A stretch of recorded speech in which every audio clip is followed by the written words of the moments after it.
Welcome back, everybody, to another episode of the Southern Outdoorsman Podcast. We get a lot of questions pretty much every week, especially during deer season, about certain terminology that we use. We get a lot of questions about, hey, what is a SMZ? What is a bluff? What is a bluff gap? What does a thermal hub look like on a map? How do you find a high crow's foot? Like all these different things, along with habitat compounding features. What do these terms mean? What do they look like? So today we are doing an ultimate terminology episode. This is made for audio and video. So we're going to explain everything, in an audio format where we're going to go through these terms and exactly what they all mean. But there's also going to be a video component. So if you're listening to this on the audio feed, you're missing out. Plain and simple. You need to go to YouTube and watch as we kind of look around on the map and give actual examples of what this literally looks like on onX. So that's going to be super helpful. But this is going to be like the ultimate refer back to podcast throughout all this year, where we're going to be talking about all these different terminologies, and we're going to be getting the questions. And when you ask us, we're going to point you back to this episode. So Jacob, how are you? Doing well. Not as good as you, Mr. Killing Turkeys, but Done kill me a bird this morning, son. But no, I'm excited for this episode because, again, we get asked these questions so many times, and this is going to be something that you guys are going to be able to get not only just an audio understanding of some of these different features, but also video understanding as well. So when guests bring these up in conversation throughout the summer, throughout the fall, during hunting season, you'll be able to relate back to this video and to this podcast in order to get a more detailed breakdown of some of this terminology. So anyways, how do you want to kick this off? Well, so everyone watching on the video feed, you're going to see us looking to the right a good bit. That is because there's a big old TV on the wall right there that I am mirroring this computer to. So, like I said, we're going to go through these and give a terminology aspect of like what is I guess the definition. I wonder if you could just look up the definition of like what a saddle is. I bet there's like a technical definition of it. We'll just make it up. We should have thought about this before we start. Anyways, and then we're going to show it on the map and everything. So, anyways, all right, we're going to get started. And also in this podcast, we're going to cover habitat and terrain, and that is going to include hill country, flatland, and mountains. So we're going to cover everything in this podcast. It's going to be a long one, but it's going to be good. All right, let's start with saddles. Okay, probably one of the biggest building blocks, of wherever you're hunting is a saddle. People talk about them all the time. We've killed some nice bucks in saddles over the years. We've interviewed saddle specialists like Justin Houston, who kind of specializes in killing bucks in saddles. And it's just like a huge aspect of anybody hunting in hill country. You're looking for saddles. And when we mention saddles, we're not talking about tree saddles. No. Not talking about hanging in a tree. We're talking about terrain saddles. So I think we need to go through our definition of a saddle. I'll kind of give my take, and then Andrew, you kind of give your take. It's probably going to be the same. But a saddle, for, again, everybody kind of get a better understanding, is a low spot in a ridge system. So if you have a long ridge that runs down, a saddle is going to be that low spot where this on either side of the saddle, you're going to have a high spot in that ridge.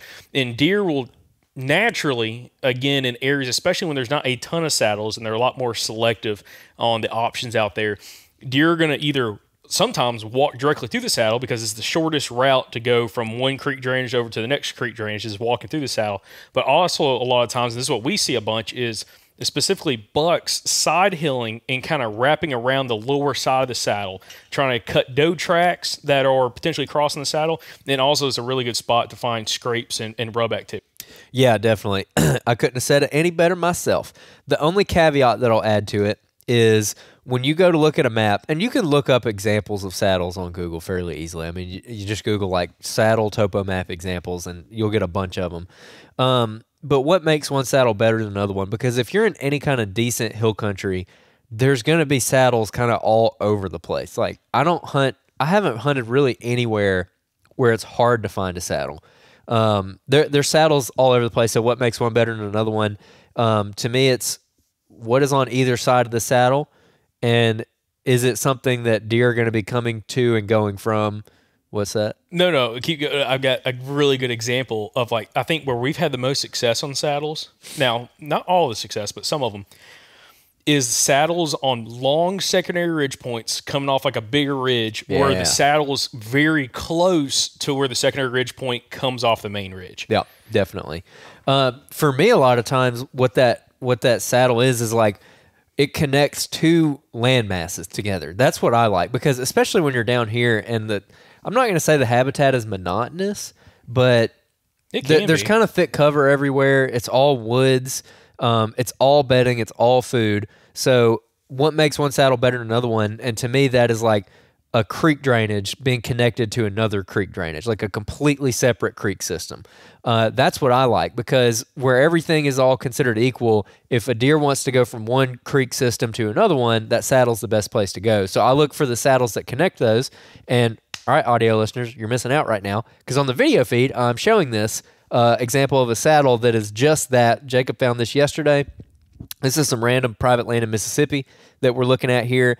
And this red pin is one such saddle that connects these two creek drainages. So to the north, you've got a really wide just creek drainage that looks really good. Kind of a thermal hub, which we'll get to here in a little bit. But it looks really good, very large drainage area right there. And then you got this nice little saddle, and it brings you right into another drainage area to the south. These are two separate creeks flowing two separate directions. This ridge separates those two creeks, and this saddle is the lowest point between those two creek drainages. So it makes sense for deer to come through that saddle. There's also another one actually that is like right here. I like this as well. And there's another one further south. Yeah, so this is what I mean. There's saddles literally all over this map, but these are particular ones that I like because it connects these drainages. And, I'm not going to go super in depth with explaining it on the map because it'll be kind of hard for the audio listeners. But for the audio listeners, just know that it's almost like a ridge running north and south, like a big long ridge, and there's almost like a little another ridge system that runs east and west off of it that kind of looks like a horseshoe. And where that horseshoe ridge meets the long straight ridge, there's a saddle right there, and it kind of separates that. So deer coming off of this horseshoe-shaped ridge might cross that saddle. Deer running the straight ridge might cross that saddle. Or if a deer's coming up either one of these drainages on either side of the saddle, it might cross through. So you got a bunch of different travel corridors like kind of all intersecting each other. But those are more of the saddles that we're talking about. I'm not necessarily talking about the little saddles like off on a random ridge point. Those are not really the ones that interest me. And the reason is because a ridge point, we'll talk about ridge points in a minute, but just because it is a saddle doesn't mean that it's any good. And that's really what I mean when I say, when you look at these maps, you can just see saddles literally all over the place. And like saddles that don't really excite me are like these little bitty ones right here that are just kind of randomly on a ridge, on the spine of a ridge, where the ridge is just running way down through there, and then you just got a nice little low spot and it keeps going. I mean, those can be fine, but they're not on the same level as the saddles that we're talking about right here. Yeah, typically where you see the most amount of travel through saddles or around saddles is in more aggressive terrain, steeper country. Again, if it's real gradual country and hill country where it's only 50, 60 foot of elevation from the creek bottom to the top of the ridges, those saddles aren't going to be used nearly as much as, steeper areas that have maybe 150 to 500 feet of elevation change. And again, there's certain parts of the Southeast that have some of that. There's a lot of parts of the Southeast that don't have that kind of more aggressive terrain. So this is something to kind of pay attention to, because we do get messages from guys. Like, I think we got one not long ago. It was an individual, which we're going to talk about thermal hubs here in a little bit, like you mentioned. But he was asking about, is this a thermal hub and is this a saddle? And the saddle he gave was a saddle, but it was so gradual. The topography, like it was only like 40, 50 feet of elevation change from the bottom of the creek to the top of the ridge. I'm like, yeah, that's a saddle, but it's not going to be probably highly used just because it's not a super focal point for deer, because there's nothing really funneling them through there unless the timber around that area, the saddle is maybe, thicker than everything else around it, and it was real open, or vice versa, just where there's a habitat break naturally in those saddles. And that's also another thing. You've had success in saddles where there's some kind of hard habitat edge or some kind of habitat edge in those saddles, which kind of goes into another topic we're going to talk about in this podcast and video: compounding features, terrain features, and habitat features. Yeah, that's my kind of setup right there, dude. Like a good habitat edge running through a saddle. Very good. That gun better be sighted in, boy. All right, ridge points. Jacob, what is a ridge point? Describe a ridge point. So we got two different examples. We're going to talk about secondary ridge points and main ridge points. So for a main ridge point, if you are in, whether you're in hill country or in a little bit more mountainous country, you're still, if you zoom way out on the map, you're going to see these long systems of ridges typically, where this, a ridge may run a mile, it may run 6 miles. And at the very ends, typically at the very ends of those ridges, you're going to have a point that drops down to a creek, some kind of drainage system, something like that. And we've got examples on the map here. And those main ridge points, especially the end of those main ridge points can be focal points for deer, not only potentially for bedding, but really for travel. If they're coming up or down in elevation from the bottoms, going, again, up on top of the ridge, a lot of times they're not going to necessarily work the spine of that ridge point. They're kind of going to side hill up that main ridge point and get higher in elevation, and then maybe split off to a secondary ridge point. So the other example is a secondary ridge point. So in it, I've said example a lot. Probably we're saying example a lot more in this podcast. Hopefully it's not a drinking game. But if you have a main ridge that runs north to south, you'll see in a lot of areas, and I have been some places in the southeast where you don't have a lot of secondary ridge points. It'll be a main ridge, and there won't really be any defined secondary ridge points coming out, but a secondary ridge point is a smaller ridge coming off that main ridge. So with a north to south running ridge, main ridge, you'll have secondary points jumping out to the east and west of that main ridge, which again are another focal points for potential bedding, travel, especially doe groups bedding those areas in areas that bucks are going to kind of cut through there in order to try to cut tracks during the rut. Yeah, I couldn't have said that any better myself again. Now, I'll ask you this question. These ridge points are something that I honestly don't really have a lot of experience like hunting around. So how do you hunt ridge points a lot? What is your thought on it? Yeah, I have. I've never... I'll put it this way. I have much better luck turkey hunting these than deer hunting. Like, I like a ridge point for the turkey hunting aspect because, I sometimes I'll call them elevator ridges, especially if you're in like really steep country where that secondary ridge point comes off and where it drops, it's kind of more gradual. It's not as steep. I call that an elevator ridge because it's like a runway going right up the mountain. And turkeys, especially, it's easy to call them up. It's not easy, but like if they're gonna come, that's where they're coming, right? And so I really like that for turkey hunting. But for deer hunting, I've never had a lot of confidence with them. I don't know. What's your take on it? I mean, I've hunted some before and seen different decent movement. I'm trying to think if I've killed a buck on especially a main ridge point.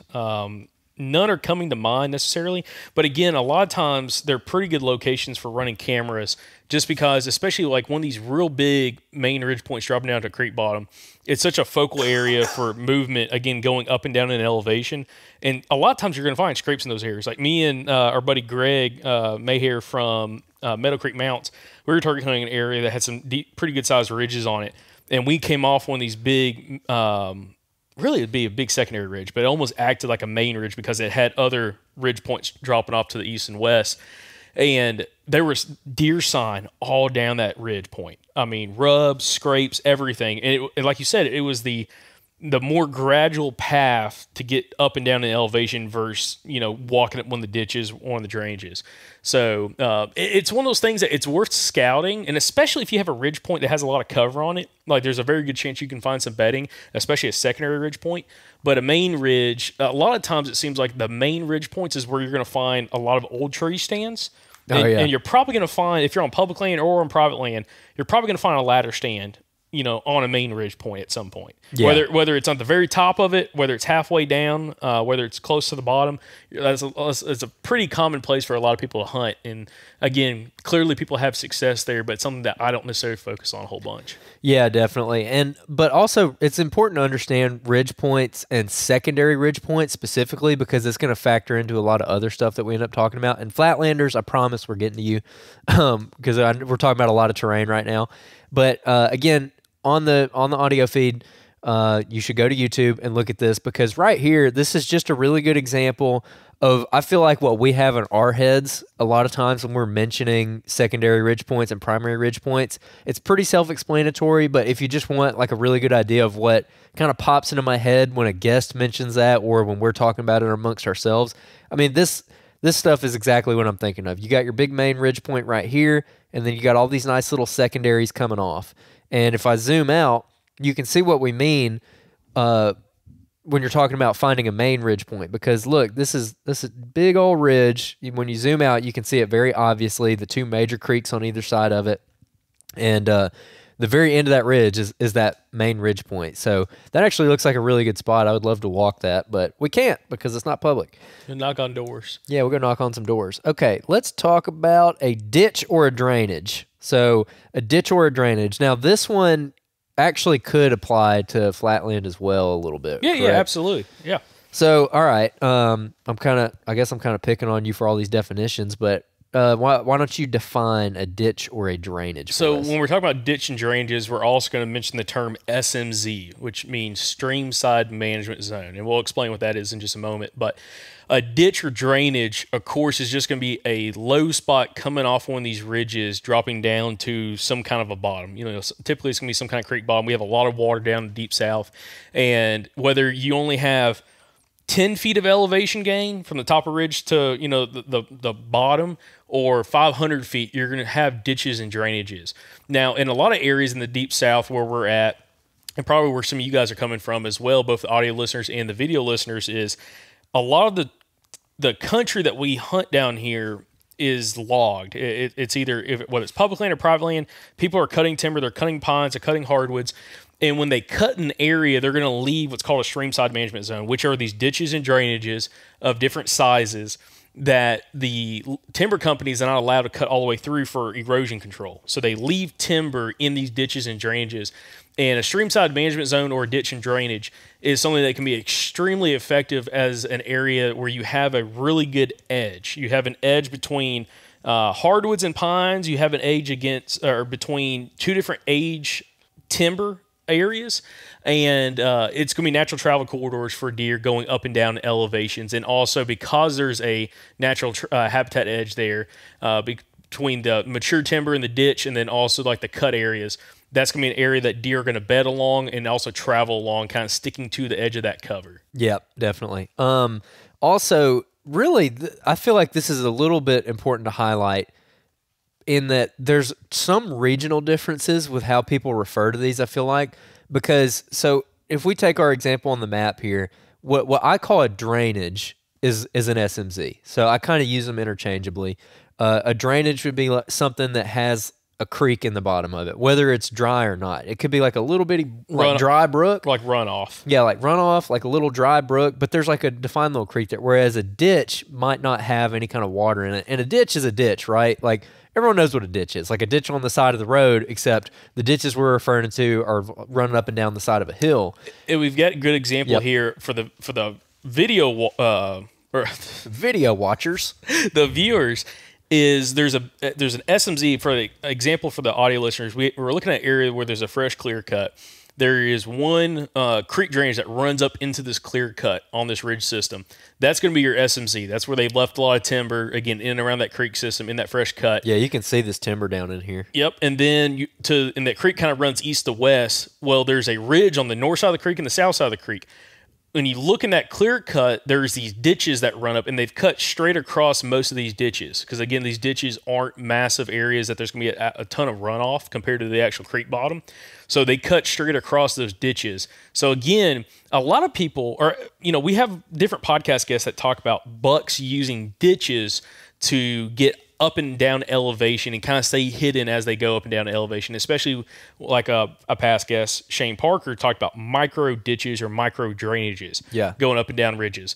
And if you look on a topo map, it will almost look like that ridge has like a wave to it. Like the topo lines will have like a wave effect, almost like a W going down the side of the ridge.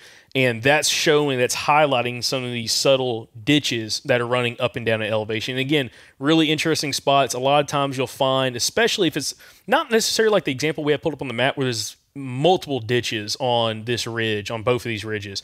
But if you only have one or two ditches running up a ridge system, it can be a focal point for buck travel, and you can find rubs there. Actually, you had a hunt this year where you found a ditch above two of these mock scrapes, these big community scrapes we've got, where we had some cell cameras out. There was a ditch right there I think you were talking about where they had saplings and there was a bunch of rubs going up and down it. But then once you got out of the ditch, there was no buck sign. Yeah.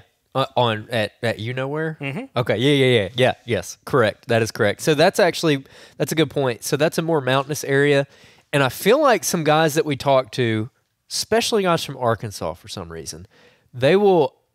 Correct me if I'm wrong here, but they'll almost use ditch and drainage interchangeably. Like when I'm talking about a ditch, I'm talking about something that a timber company cuts slap over, right?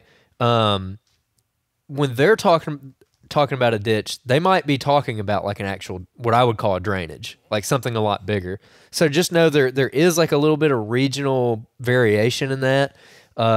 Like, you know, us down here in the deep South, I don't feel like really talk about that, like Bama, Georgia, Mississippi, South Carolina, but maybe North Carolina, Virginia, Arkansas, Missouri, like it depends on where the guest is from, but there's a little bit of difference there, right? Yeah, I think on a turkey hunt with Josh Harton, he calls some stuff ditches I would never call ditches. And that was in West Virginia. Yeah, that was in the mountains, and it was like, that is not a ditch, my man. That like a ditch is something. That is a valley. Yeah, to me, a ditch, it's almost this is like kind of my personal like description. Like a ditch, I could walk across a ditch in like maybe at the most 10 steps. Yeah.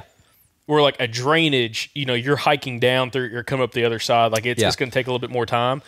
But the ditch that you were referring to that I found the buck sign in, it's on the side of a mountain, wide open woods. I'm talking about shoot 300 yards through these hardwoods. And you're walking and this ditch is running down the side of the mountain and it's like 6 or 7 feet deep and maybe 20 or 30 yards wide.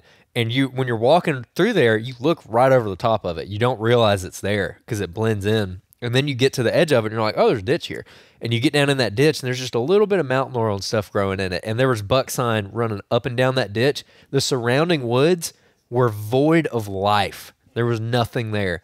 But that ditch, you can tell they're using it, and it's perfect because I could get down in that ditch and, you know, I could walk, and sometimes I'd probably have to kind of duck my head a little bit to keep my head below the top of the ditch. They don't act like you that tall now.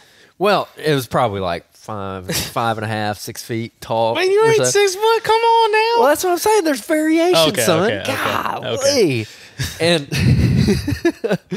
And anyways, hashtag short king. That's where they're going up and down. That's where they're going up and down the ditch. And in that situation, they're going between 2 patches of good cover. Mm-hmm. Using that ditch to traverse open woods. And the ditch itself is not thick, but it's visually obstructed because it's lower and it's out of sight, and there is slightly more cover there. It's not thick, but there's more saplings in it than the surrounding woods. Well, and Shane Parker's talked about that for running cameras for bucks, finding where bucks are going up and down ridges, is putting cameras in, like maybe at the top and bottom of the ditches, in the middle of the ditch. Again, these longer ditches run up these ridge systems in order to find what ditch some of these mature bucks are using to go up and down elevation. Because, again, they can stay hidden. They're a little more shaded in those areas typically, especially early season. And they can kind of stay out of the way and be hidden as they're going up and down in elevation. And then, of course, if they see something, they smell something, they hear something, they can exit, up or down in elevation very, very easily. All right, we're going to kick it on over to some habitat terms. We're going to get back to terrain in a second, but we're going to do habitat right now. The next one we're going to talk about is a cutover / clear cut. So there's a lot of variation. This is a very loose term because we use it irresponsibly. Yeah, it'll be I will fully admit we use this term irresponsibly. So a clear cut would be where the logging crew has come in and they have clear cut. They cut all the trees out of it. There ain't nothing out there except logs and grass.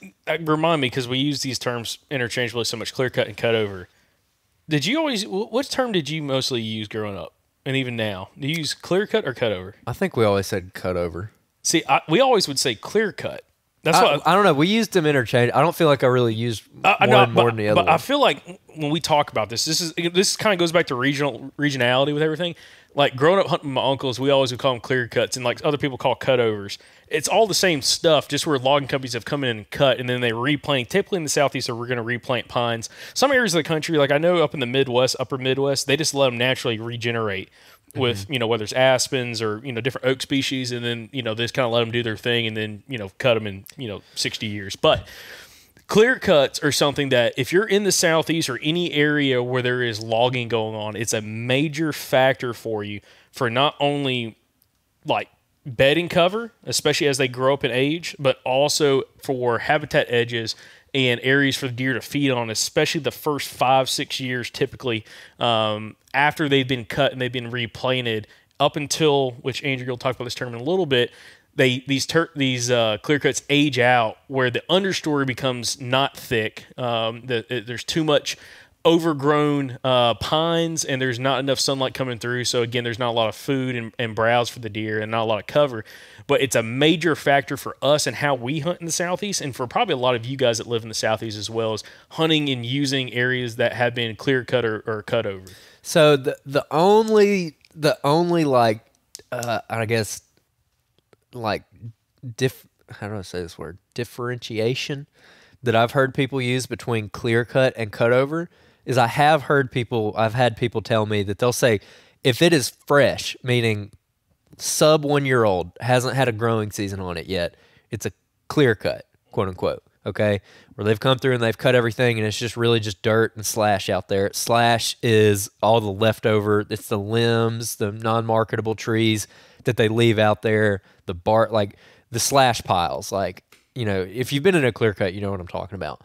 So that would be a clear cut. And then once it gets like age on it and it's got grass and stuff growing in it, then they'll call it a cut over. I have heard people say that. Okay. I don't do that.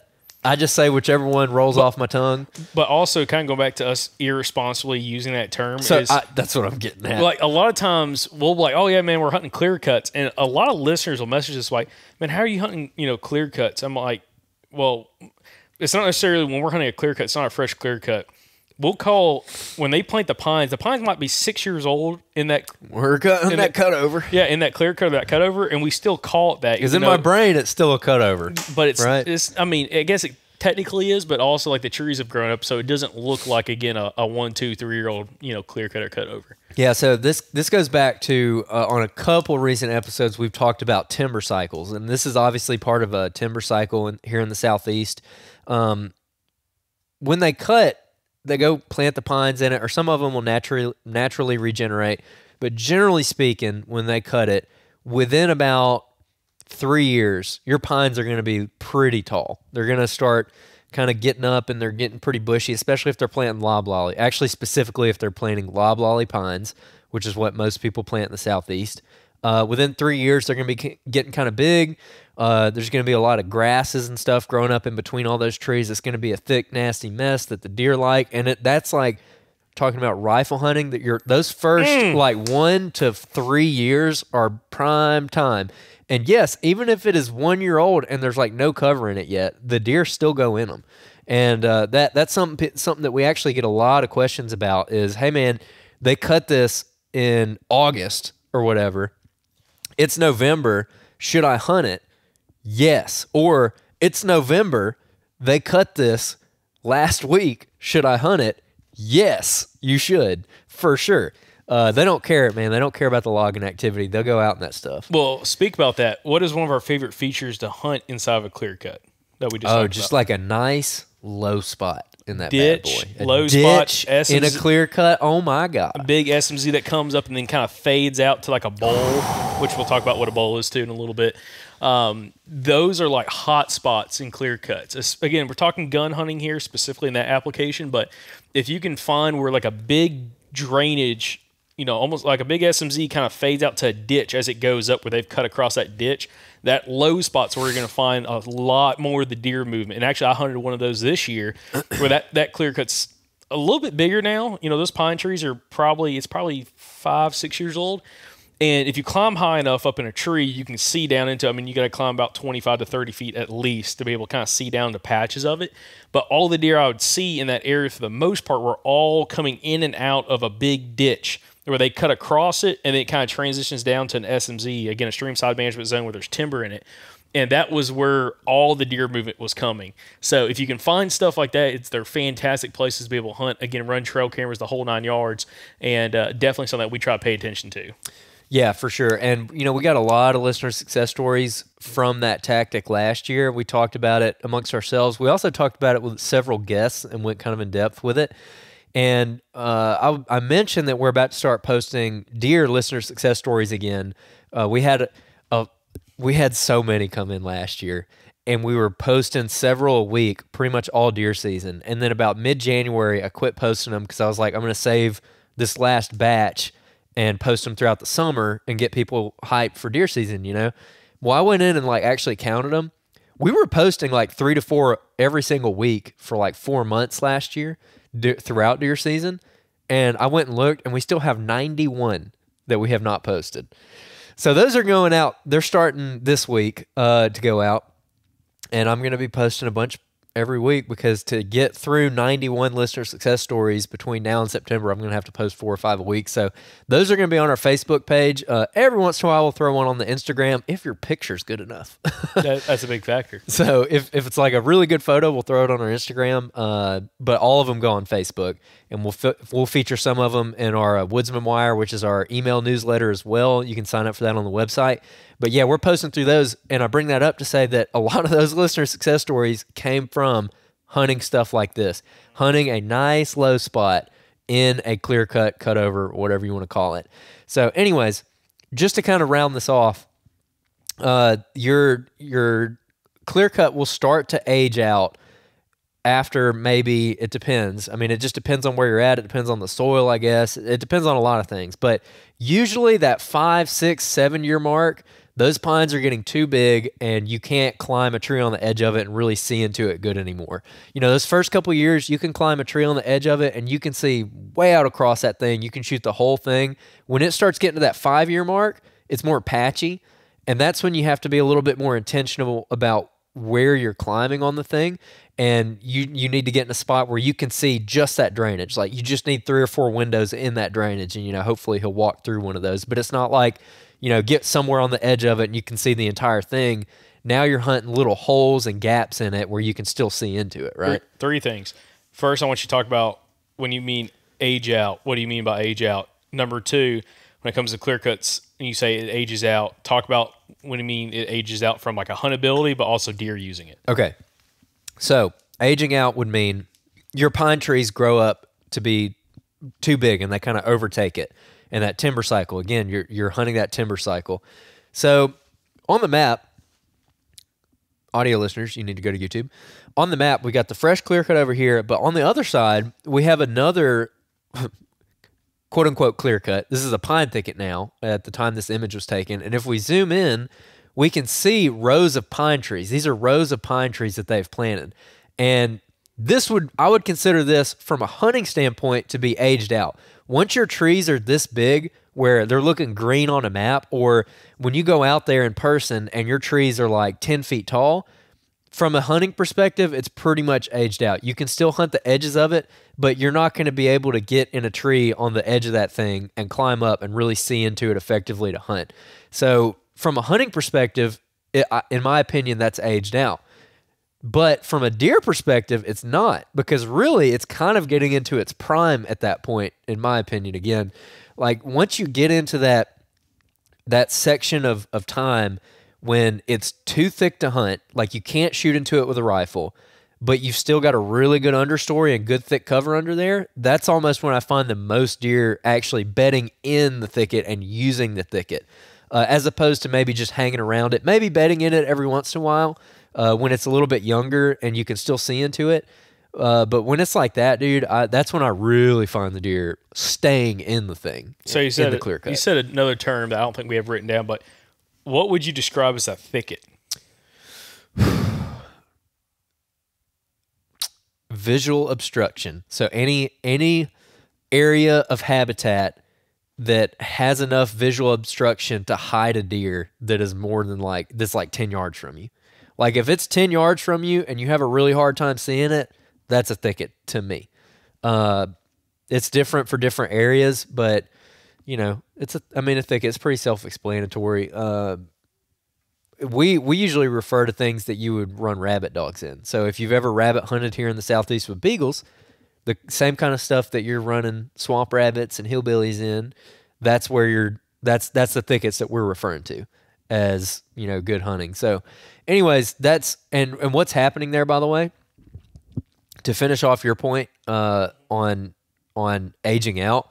So, you know, it ages out from a hunting perspective, right? The deer are still in there and they're bedding in it and they're using it heavily, but it's hard to hunt. You can only hunt the edges of it now.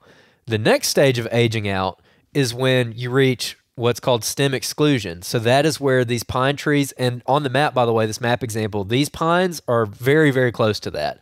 And I'll actually zoom into a different example where it is stem exclusion. So again, audio listeners, you need to go check out the video. If you can see this, it looks like a green carpet. There are no gaps between the canopies of these trees. It literally looks like a green carpet. So what happens there is the trees grow up big enough and the canopies basically grow right up to one another. So it's like an umbrella. They shade everything out. So now no sunlight is getting to the forest floor and everything dies off underneath. And it becomes a pine straw desert. And deer will still pass through it. Occasionally they might bed in it if there's, some thicket remnant somewhere in there. But for the most part, this is when it ages out and becomes not good anymore. So the deer are moving on to thicker pastures, right? So stem exclusion, again, it's just when those trees grow into one another. And then, I was talking to Colton about this. He's a registered forester here in Alabama. And he was saying, at that point, that's when the forestry company typically wants to go thin, because at that point your trees aren't, growing outward anymore. They're growing up. So they're putting on length, but they're not putting on mass. And that's not going to earn you as much money in the timber market because you want more volume. And but they don't always thin it when they need to. So really, in theory, when they reach stem exclusion and that happens and you get the green carpet effect, that's the best time to go in and thin it. So, you're not messing up your timber cycle for later. You want your good trees to not have competition and they can keep putting on mass. You can go do the thinning and get the pulpwood out or whatever you're going to use it for. And it's not, a top dollar premium wood product, but you still get money for it and you're promoting your growth of your other trees. But a lot of times it doesn't happen, and there's a lot of factors that go into that. And so these stands will go unthinned for a while, and for a several year period, they're just not really that good. Mm-hmm. And then when they do the thinning and they come in and they take out whatever percentage of the trees, open the canopy back up, then it gets good again. And that's one thing I wanted you to explain, is because we're talking about thinning, and while we're talking about like pine areas, like you said, thinning is when the timber company's coming back out and they're taking out a certain number of those trees in order to let the other trees grow to maturity. And when they do that, that's when it gets thicker, that's when it gets better, and that's when we've had success, again, hunting those areas. And actually, for both deer and turkey, you just shot one. That was thinned a year ago? Yeah, it was thinned last year. And the turkey I killed this morning was in one of those. Mm-hmm. Yep, him and two of his best friends. And what's the understory look like now after about a year of growth? It's like, depending on where you're standing, it's a lot of grasses in there that are about ankle to knee high, and then a lot of stump sprouts. So a lot of little hickories and random hardwoods that are sprouting up that are like maybe mid-thigh on me. And so it's really good. It's great cover. It's good nesting cover, which is why I think those gobblers are in there, because I think the hens are nesting in it right now. But also the deer really like it because now, again, that canopy, this was a pine straw desert before. There was nothing. I'm talking about nothing underneath there. There wasn't even a blackberry. And then they come in and they thinned it out, let the sunlight in. Now all those stump sprouts, the deer can eat those. All that grass, the deer can eat a lot of that grass, all the little forbs coming up. And now there's more thickets forming. So some of these ridge points that are more exposed, they've got brambles and blackberries and all kinds of stuff growing up on them where deer can bed. And it just revitalized the area, and it's all this new growth, and so the deer have moved back into it now. So it's almost like when they thin, it goes back to what it looked like a year after a clear cut happened. Yeah. But now you have that timber growing in there, so it makes it, to me, more huntable because you're able to, especially bow hunting, because you have trees you can climb, but also you have that really good cover all around you that the deer are going to be traveling through, they're going to be feeding in, they're going to be bedding in. So that's why thin pines are such a good area to be able to hunt, especially if it has some kind of terrain feature mixed in with it. Oh, for sure. Yeah. I mean, I love thin pines. Now, while we also have this this pulled up, we ought to talk about compounding habitat edges, because we have a really good example here, and we can kind of explain it for audio listeners as well.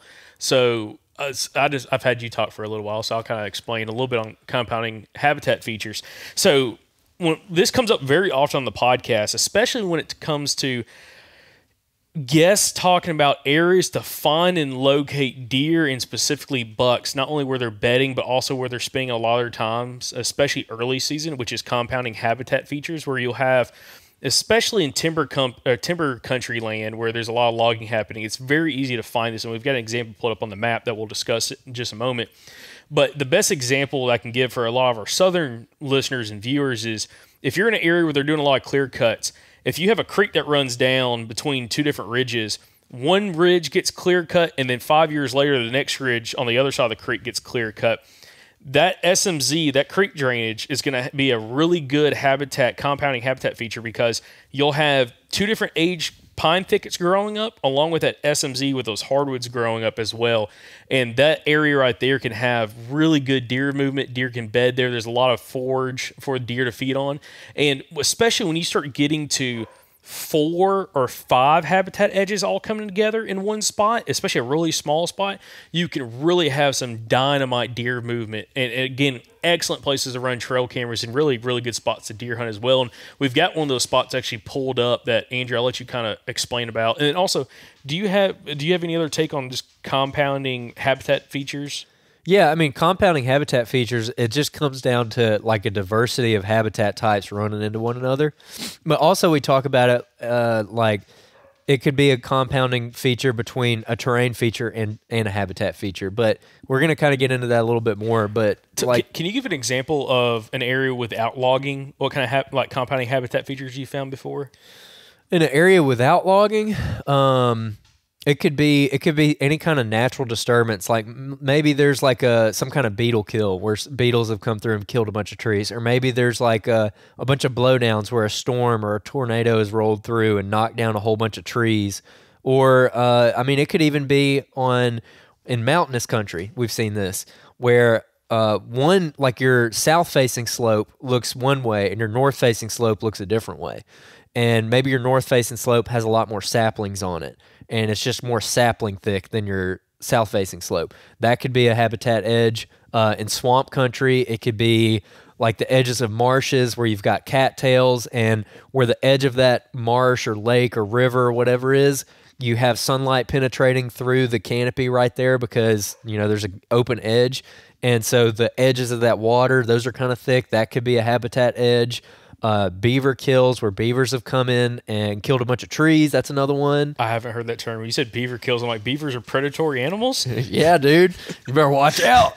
So this is a great example on the map here of a compounding habitat edges. And, this kind of has a terrain aspect to it as well, but we'll just focus on the habitat for this one. Kind of like you mentioned, Jacob, it's a SMZ that's running straight north and south. I mean, straight north and south. On the east side, there is a brand new cutover. This cutover has 0 growing seasons on it. It was probably cut right before deer season. If we zoom into it, like we can't even see any grasses or anything really growing in it. You can see the slash and a bunch of like logs on the ground. So those haven't been grown over yet. So that's an indicator that this is like a brand new cut.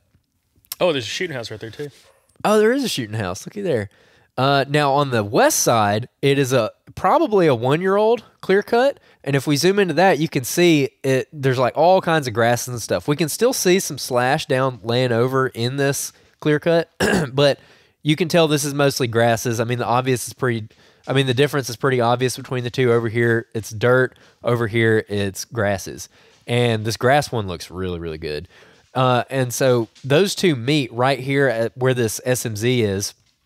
And that SMZ runs right into a little pine stand. So a little square-shaped pine stand down to the south.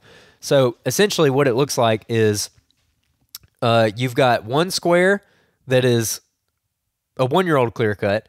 You've got another square that's a 0-year-old clear cut. And then the third square on the bottom is like a little pine stand. This pine stand does not look good. This pine stand is stem exclusion. It's the green carpet for the audio listeners, but this SMZ runs into it, and all 3 of them meet right there. So in this one little particular spot, you've got the SMZ, the pine stand, and both of the clear cuts all meeting in this one little area. And further, if you zoom in, you can see that there's some pretty large deciduous trees right here on the edge. This is a fall image that we're looking at. So some of these canopies are orange and yellow. Those are most likely oaks. And this, when we were we were looking at these spots before we started, or actually when we first tried to record this. This is take 2 of this podcast, so just know that we're working hard for you guys. I was looking at this, and I'm like, for early season and for doe killing, we get a lot of questions about, hey, I just want to go kill a doe.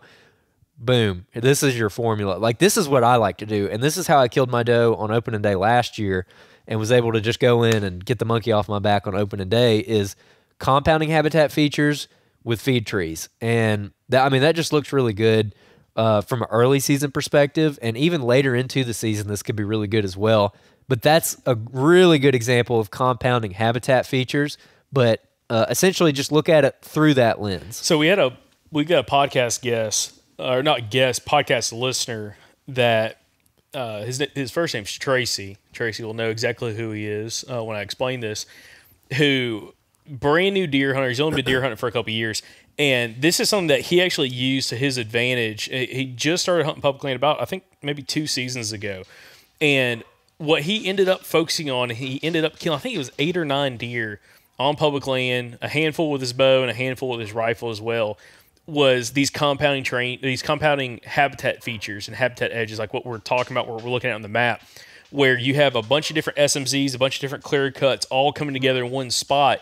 And he was actually going in a lot of times blind to some of these areas, and actually were able to kill deer, especially some does and some bucks, with his bow in these locations, just because there's such natural travel corridors in those areas. And again, a lot of times you're going to find an abundance in those spots with not only feed trees, but just a lot of sign, and especially rut sign, especially if there's some kind of thick cover, again, in the middle of all these terrain features and habitat features all coming together. It's going to be a fantastic location in order to kind of, nail down a buck in that location and also shoot you some does.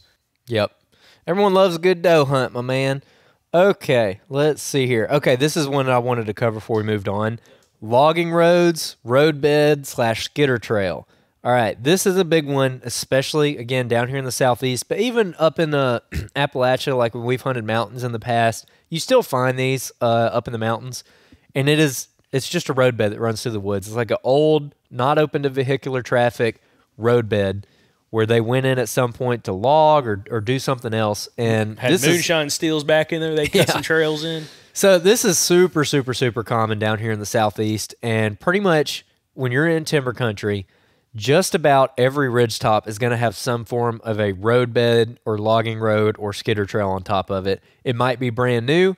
It might be 75 years old, but they're there on pretty much all of them. Even some of the most remote areas we've ever hunted, you still find them in there, and they're from like the 40s, 30s, 40s, 20s, even in some cases. So they're very, very common. I like to focus on them because, if you're in pine country and you're walking through a pine stand, a lot of times there'll be like a logging road that divides 2 different stands, and you find scrape lines on those a lot in pine country. So that's a good place to go and just immediately start picking up some deer sign.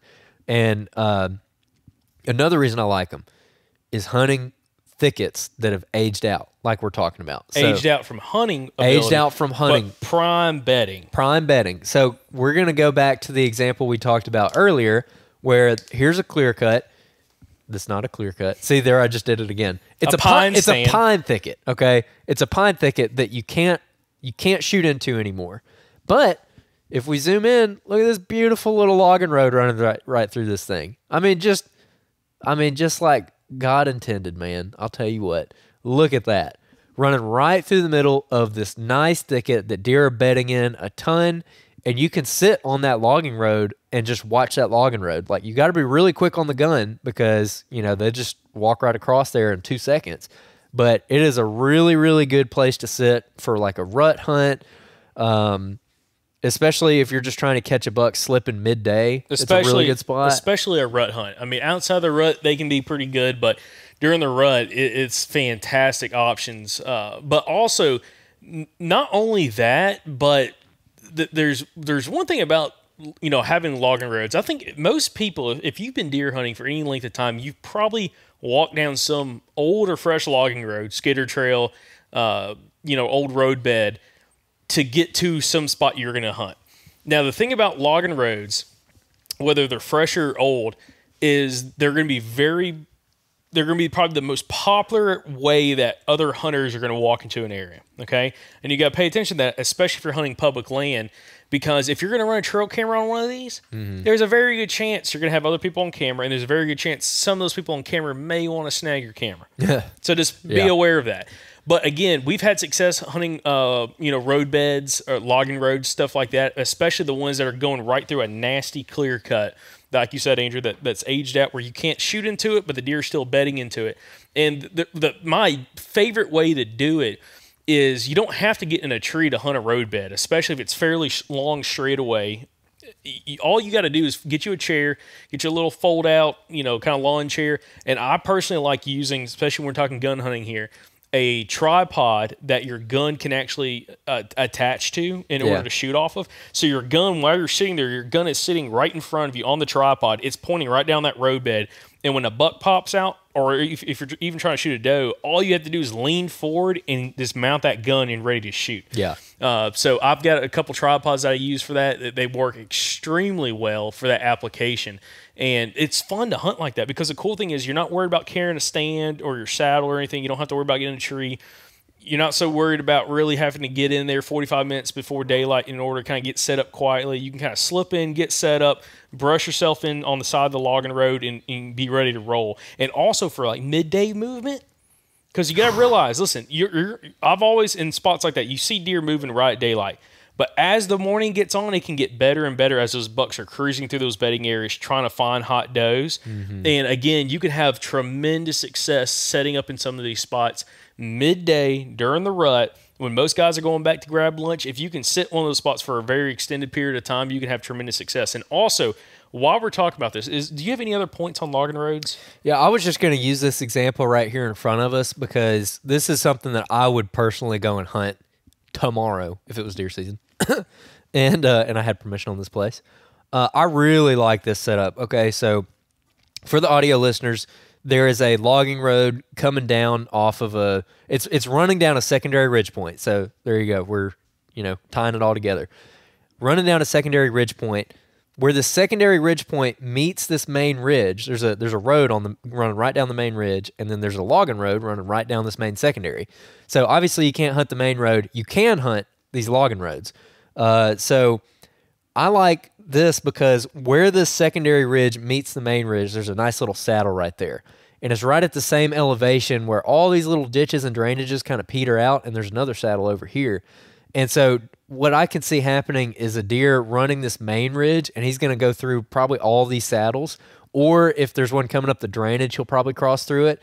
And essentially, you've got a straightaway on this logging road that looks right down through the middle of this saddle in a thicket. So you're basically just looking at a terrain feature in really good cover that's holding a lot of deer, and you've got a runway running right smack through the middle of it, like bisecting it.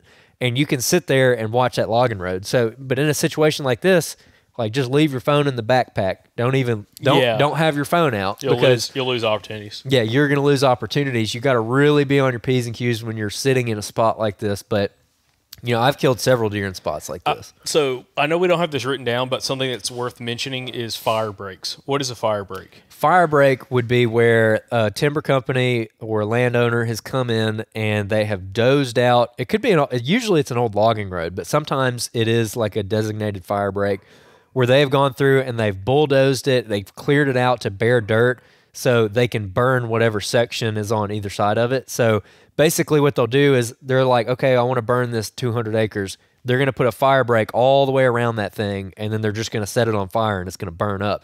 And that's how they contain the fire just to that area. And there's a really good for a couple reasons. One, it's just something different. I think the deer actually like them because I don't know if I'd call it like an edge. It depends if the habitat on both sides is different, but it's something different, and I feel like they like getting on it and walking down it. They like scraping on it. When we were hunting the SOA this past year, dude, I walked that fire break, and it was like scrape, scrape, scrape, scrape, scrape, scrape, and that was flatland. And typically a fire break's going to be, because they're not necessarily using really big dozers when they're pushing those fire breaks out. Yeah. So they're going to be a little more narrow than some of your logging roads will be. And that's just another point that, like, I feel like deer are very comfortable using them. And also a fire break, isn't always very straight. A lot of times it has like little bends in it. And if you can sit back off the fire break, climb a tree, especially if you're hunting a fire break, it's a lot easier typically if you can climb a tree and look down it than sit on the ground, just because a lot of times it kind of meanders through the woods. It's not just a straight line. They're awesome locations, again, to be able to hunt, run trail cameras on. Again, me and Thomas were turkey hunting this morning, and we ended up hitting a fire break and walking it back out towards the truck. And the amount of deer tracks crossing the fire break, but also walking down the fire break was insane. Well, that was the other thing I was going to say about them is they're excellent for going and picking up tracks because it's just bare dirt. And a lot of times, especially if it is a true fire break that they just cut out through the woods and people aren't driving down it, it's pretty soft dirt. And that's just like the perfect track medium. And a lot of guests that we have on will talk about going and finding big tracks, and that's how they're locating their big bucks. And what better way to do that than just hit a fire break that runs through some good habitat that you're interested in and just walk that sucker after a good rain, 3 days after a good rain that kind of wiped it clean. And, dude, you're in business. That's a really good way. Does that fire you up? Yeah, that gets me excited. All right. Let's get back to some terrain. We're going to hit a thermal hub / crow's foot. So, Jacob, take it away. All right. So, a thermal hub, again, it is talked about a ton on the podcast. We've had a lot of podcast guests talk about thermal hubs. And what a thermal hub is, the easiest way to describe it is where you have multiple ridge points dropping down into a creek drainage. Now, it doesn't have to be a big creek. It can be a very small, like runoff tributary, but you're going to have multiple ridge points, almost looking like a turkey foot, dropping down into a creek drainage. So you'll have ditches on either side of these, say, example, 3 points. And it can have a lot more than 3 points. I've seen some thermal hubs that might have 5 points dropping down into, a very specific location. And thermal hubs specifically are areas a lot of podcast guests we've had on the past have talked about for locating bucks in those thermal hubs. It's an area that, again, one of the reasons why it's called a thermal hub, it's a hub of activity where in the evenings when these thermals start to switch and fall, when that sun starts to set, a buck can cruise right below that hub, right below where all those 3 or 4 points drop down, and he can smell everything up above him, everything up those drainages, up on those ridge points. He can smell all that when the thermals start to drop. And same thing in the morning before the thermals start to rise, again, before the sun really heats up the ground. So right at daybreak up to maybe even the first hour of sunlight, of daylight, those bucks can cruise those areas below all those points in that thermal hub and smell everything up above them, especially when he's cruising for does. And we've had podcast guests like Shane Parker talking about finding really large scrapes and community scrapes in these thermal hubs because a buck, again, he can cruise just below where that scrape's at, smell the scrape, and he can smell, again, everything up on those ridge points. So they're really, really awesome spots, again, to locate deer. We've talked about this on the podcast. I've never really had a ton of success hunting them, but the reasoning why is I think is a lot of the thermal hubs around us are so steep. They're so like just steep and nasty. And it's not like big elevation game. It might only be 100 foot of elevation change, but they're so steep and rocky. The deer I don't typically see a lot of deer crossing them. Yeah. It's almost like they're crossing higher up, going from ridge point to ridge point. They're not crossing directly down below the thermal hub. Now, a high crow's foot is a thermal hub that's just higher up on a ridge. For you to find high crow's foot, you have to be in an area with a lot more elevation difference. If you're in an area where there's only 50 to maybe 60 to 100 feet of elevation change, you're not going to find a high crow's foot. But if you're in an area where you might have a couple 100 feet of elevation change, you'll find high crow's foot much higher on top of the ridge. They're going to be close to the top third of the ridge, where it's not really these little points dropping into a creek bottom. They're dropping into a very small runoff. And typically, like, again, if you're looking at Onyx right now, your main creek systems are going to be a lot more solid color blue lines, and these high crow's foots may have one, if not maybe two, of these dotted blue line small tributaries, which typically aren't going to hold water unless it's raining and it's just true runoffs. And those high thermal hubs is what one of our past podcast guests, Josh Driver, talked about as being a social hub. It's just an area, you'll have does in those areas. Does will frequent those areas quite a bit, and a buck can kind of go through there and, again, pick up does, during the rut, during the pre-rut. Again, all it is, a high crow's foot, it's just a smaller version of a larger thermal hub, and it's going to be higher up on the ridge system. Yeah, and this is a great example of a high crow's foot that we got on the map right now. And growing up, we called this a bowl. This is what most people in the South would call a bowl. And I've even said on the podcast that I would venture to say that when it comes to like big bucks getting killed in the Southeast, that if it's not on a cutover or some kind of right of way, like a gas line or a power line or roadbed, I'd say bowls. A lot of them get killed in bowls because this is something that a lot of people are familiar with and a lot of people hunt. And this is a good example of something that I grew up hunting because that's where like Mr. Benny showed us to go hunt. But I didn't really understand why it was good or why it was called a bowl. I mean, you could see why it's called a bowl because it kind of looks like a bowl when you're standing in it. But I didn't understand why it was good. And then, later on when we talked to these people and, exchange terminology and we learn more, like I learned like, oh, other people hunt these things and they call them something different and learn about why they're actually good. But this is a great example of one. So I want to take this opportunity to bring up compounding features again, and we're probably going to just keep bringing it up as we find good examples.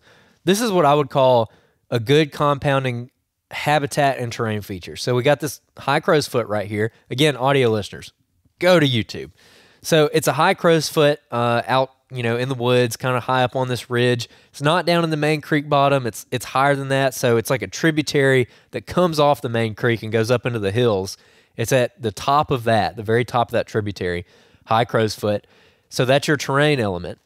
Your habitat element is some pines and hardwoods and some natural regen. So what I mean by that is if you're looking at the satellite image, you can kind of see the edges between these timber blocks. And a lot of times these are also property boundaries. But to the west over here, we've got some pines that look decent. These are kind of on the edge of stem exclusion.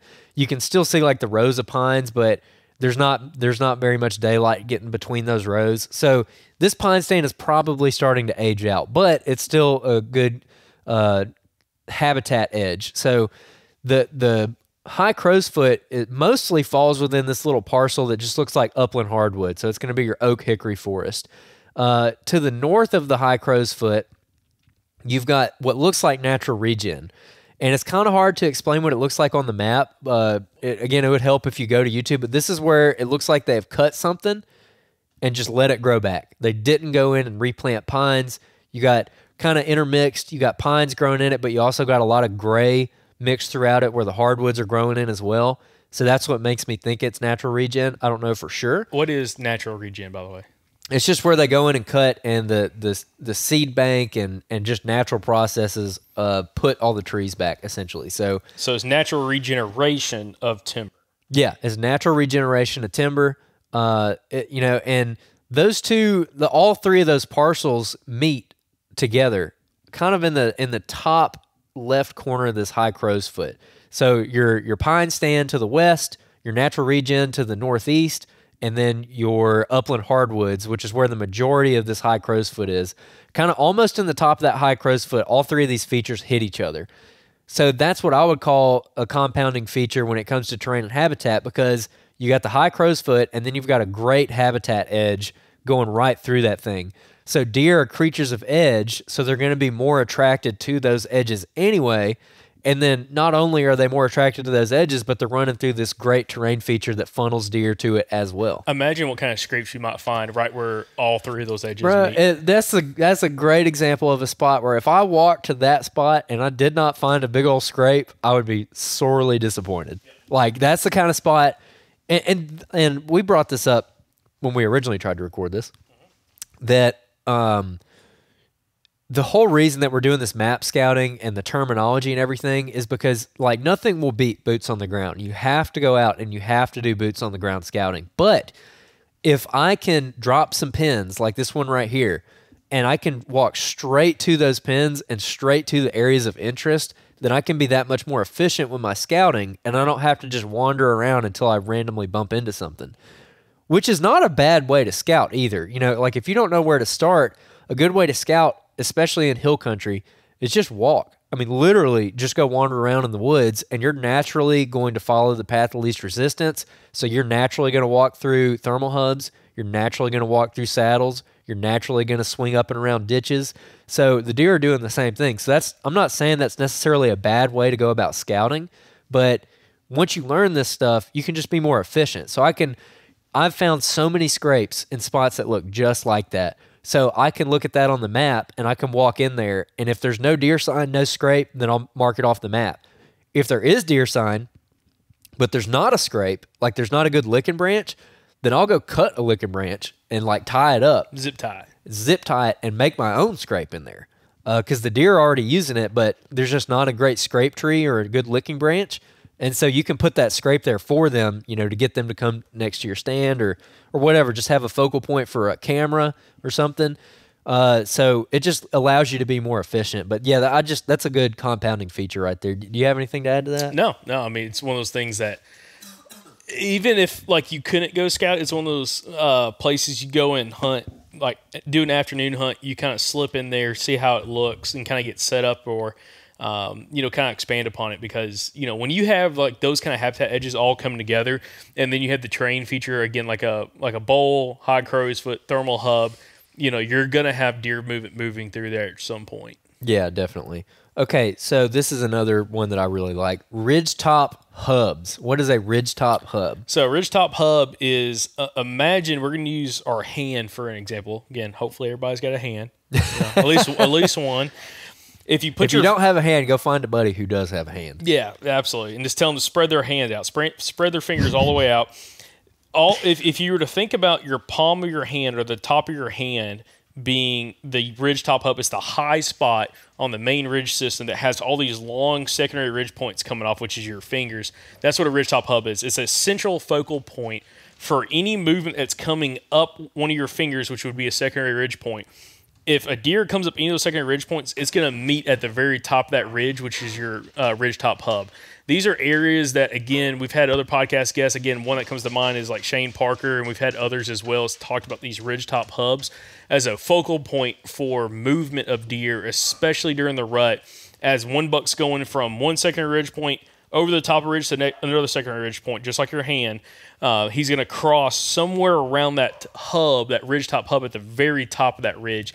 And again, it's a really awesome spot to find, again, big scrapes, but also a really good spot to put a mock scrape at, throw a trail camera up, and kind of monitor what's coming through those areas. Yeah, definitely. I'm distracted now. I'm trying to find something else. Oh, here we go. Oh, that's your beaver dam. Yeah, we're going to come back to that. Drop a pin on it. So I can find it, bro. Okay. All right. Anyways, I love ridgetop hubs because it's just such a unique habitat feature that connects so many different things. And again, like I guess people can kind of tell at least how my brain works when it comes to this. I'm looking for areas from a terrain perspective that unite a bunch of different areas. And the ridgetop hub that we have as an example on the map right now is a really, really good example of that, where you have your main ridge system that's running north and south, okay? And it hits a certain point, and the ridge system turns to the northwest. So it's going north and south, and then it makes like a 45-degree turn to the northwest. Well, where it makes that turn, there's a couple actually secondary ridge points that cut to the northeast. So it doesn't quite make a Y, but it kind of does make a Y right there, where you've got a bunch of secondary ridge points heading to the northeast and the northwest, and then of course you got the main ridge running to the south. And so where all that meets up right there is a ridgetop hub, and any deer that's running these ridges is going to come within a certain proximity of that ridgetop hub, whether they're running, that top third of the ridge, or if they're running the spine of the ridge, or if they're just crossing from one drainage to the next. There's some saddles right there too. And this really isn't so much of like a pinpoint spot as it is a general area, because it'd be really hard to actually hunt this and cover all of it. So you might have to like pick one saddle off the edge of it that's connecting, one of these secondary ridge points. But generally speaking, it's a really good little focal area for deer. And this is a spot where you might find 5 or 6 scrapes. You might go find a scrape in each one of the saddles around the high spot that is that ridgetop hub. You might find a scrape right on the tip top. There's just like a lot of variables that could go with it, but nonetheless, it is a really good area that is going to funnel a lot of deer. And actually, the guy who like really turned us onto this is Shane Parker. So Shane, it really likes these, and he taught me a lot about how to find them and what to look for. You know, it's kind of hard for me to grasp at first, but after he explained it to me, it made so much sense. Like, again, if it's like a wagon wheel, the center of that wheel is the ridgetop hub, and all the secondary ridge points are the spokes. And they all lead to that one point, so it's a really, really good spot to look for things like that. And this is where Shane talks about finding like what he calls a buck hub from time to time, where maybe there's a big licking branch up there or a community scrape that a lot of different bucks are hitting. And again, that's another benefit of it connecting, you know, several different ridges or several different creek drainages is you might be getting like several different bucks home ranges overlapping. So it's like if you were to drop into this drainage, you might have these 3 or 4 bucks. If you go to the other drainage, you might find these 3 or 4 bucks. If you go on the south side of this ridge, here's another 3 or 4 bucks. But this ridgetop hub might be kind of where they all intersect, kind of intermingle. And when we looked at our GPS data that we got from Auburn, and we did all those videos, which are on our Patreon, where we were able to track these deer on public land and see where they were moving, these bucks, we had a couple different bucks that were in the same general area, and they got really close to each other. Like their home ranges like kind of overlap, but kind of didn't. There was one ridge where these deer would they would both go to that ridge, but they wouldn't cross to the other side of it. So it's like one of them was on the north side, one of them was on the south side, and they would like go up to that ridge, not to like meet up or anything, but just in their wandering, they would end up on that ridge. But like the buck that lived to the south never went to the north side of the ridge. The buck that lived on the north side of the ridge never went to the south side. So not saying all deer are like that, you know, some deer are like just total roamers, but it is like it kind of highlights an interesting point where if you find those ridges that are kind of transitional, I guess, then you might get into several different groups of bucks, and it's a really good way to do buck inventory. Yeah, and again, it's not just like secondary ridge points meeting up at this spot. It's also all the different drainages and ditches that meet up at the same spot. So again, you have a bunch of different terrain that all comes together, and that's what truly makes a ridgetop hub and makes them so good. All right, so switching over to some flatland stuff, and then we're going to finish up with some more mountainous terrain, but this is going to be flatland, swamp, and a little bit of habitat as well.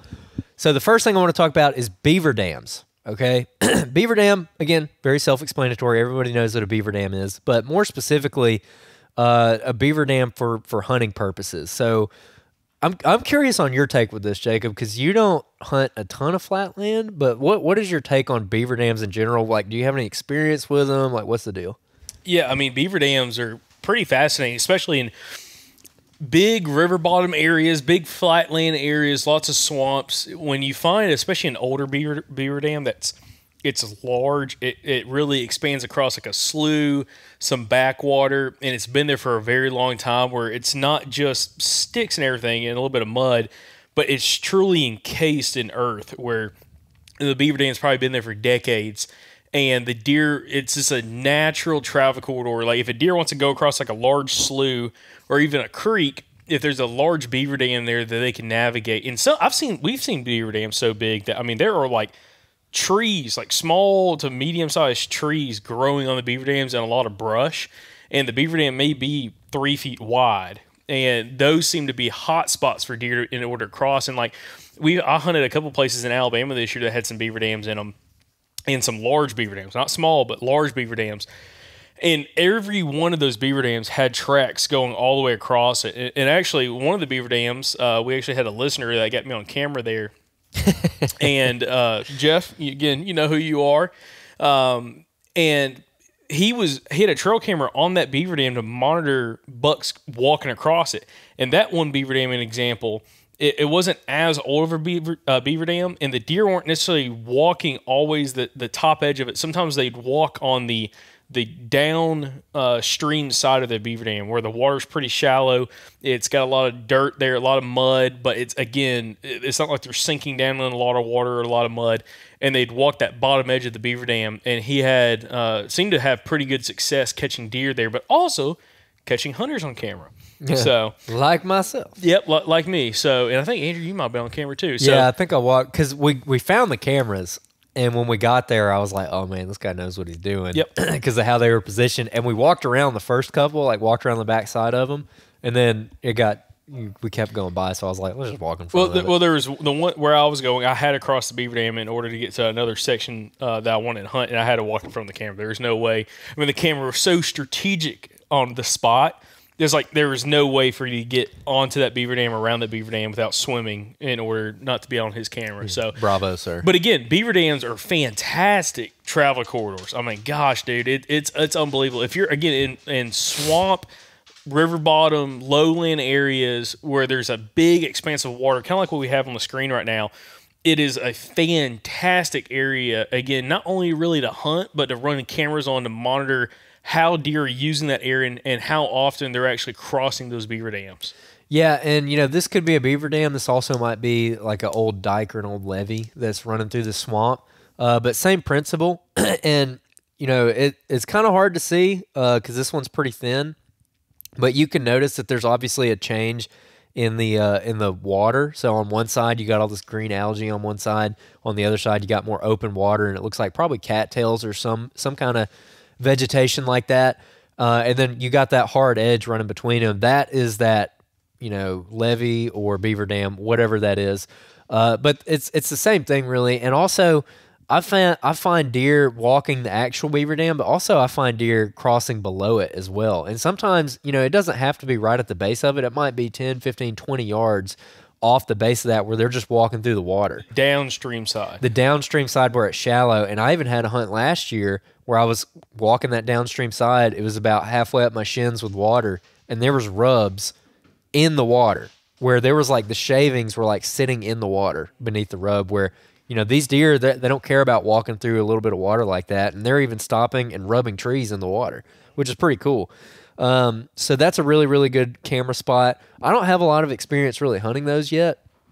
We have some plans to try to hunt some of them in the near future. We know some people who have had a lot of success with them, and we'll even probably try to interview a guy here pretty soon that has had a lot of success hunting that kind of terrain.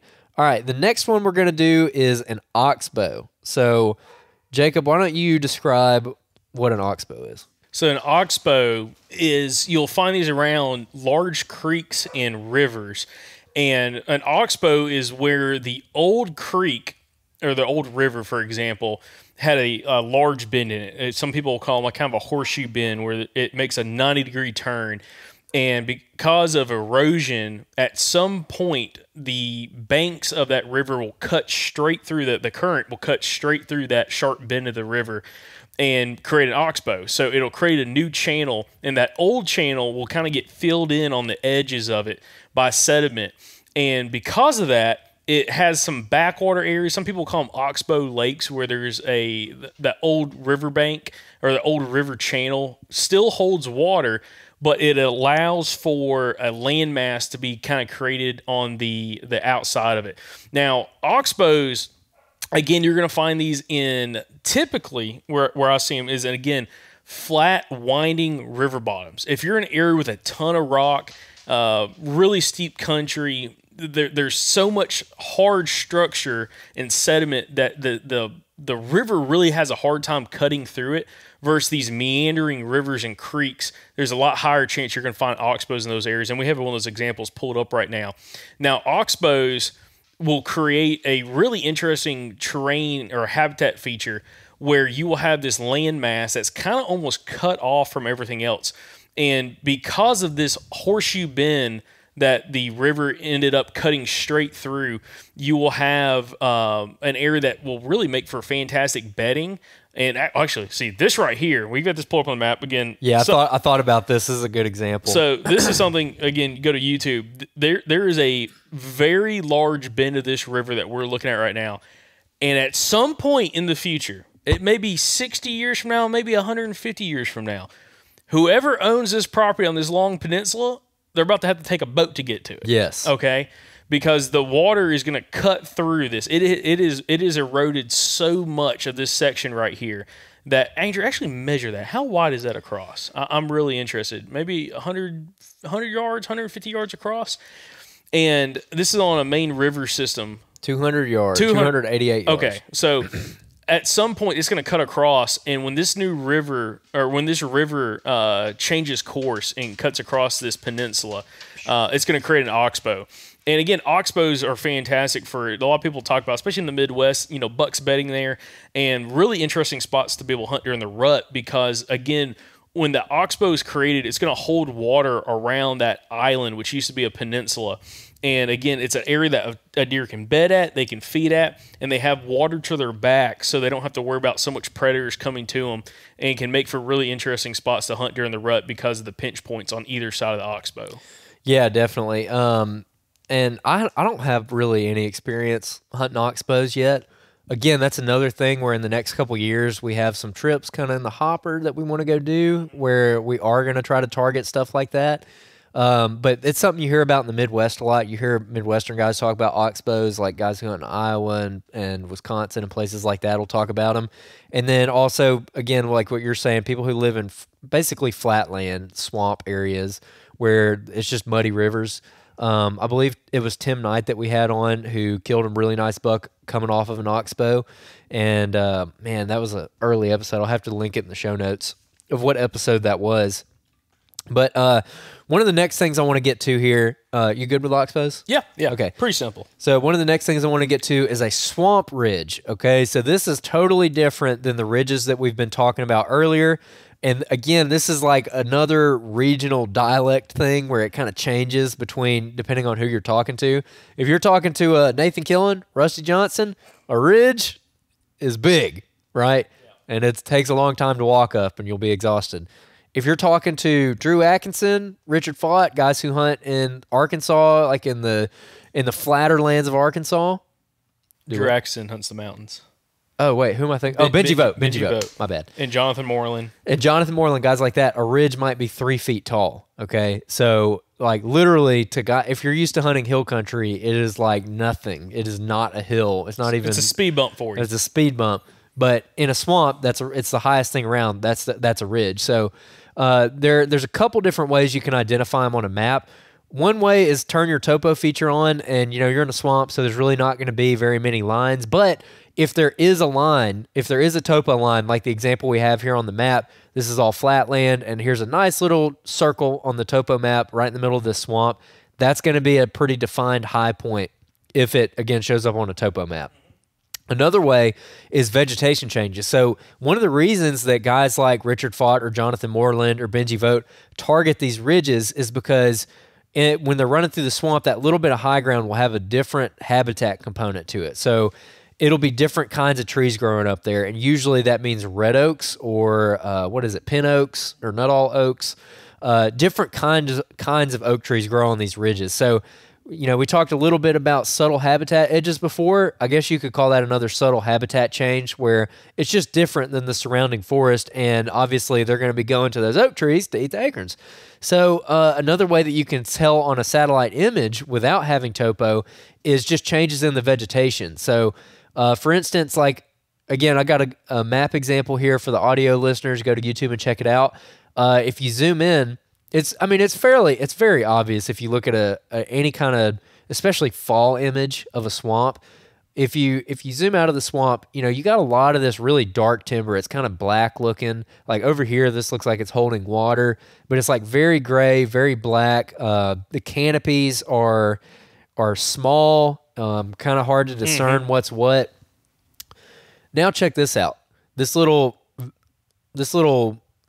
I'm going to call it a ridge because I'm fairly confident this is a ridge, but just a very defined habitat change on the map. The canopies of the trees are bigger. You've got some trees that are still holding leaves, whereas the rest of the swamp has mostly lost its leaves. But you can see there's a nice patch of bigger timber right in the middle of this swamp. And you can see bigger trees kind of all throughout the swamp. You can see bigger canopies, but there's a big concentration of them right here. And so that's what makes me think that's probably a high spot. And I actually used this last year unsuccessfully because I could not find I was hunting a swamp last year and I covered like 8 miles, and all I was doing was walking through the swamp, and I was hitting these high spots trying to locate oaks and trying to more specifically locate oaks that were dropping. And this is how I identified them. I just looked at my satellite map, and I looked for those color changes, and I looked for bigger canopies on the satellite image, and I looked for color changes, and I would find them, and I would walk to them, and I was finding the oaks. I was finding big white oaks, big red oaks out in the middle of these swamps, but none of them happened to be dropping. It was just kind of a rough year for acorns up there. So it didn't really work out for feed trees, but I've been to all of them now. So, let's say that if they make this year, then I know where they're at, and I can go in there and I can just spot check them and see if any of them are hot. But that's how I was using it this year. Have you ever done anything like, looking for these high spots? Yeah, for sure. Like when we've hunted Arkansas, I've kind of focused on some of these spots when we're hunting like river bottoms, and you definitely see there's typically a habitat edge there, not only with the timber but also vegetation.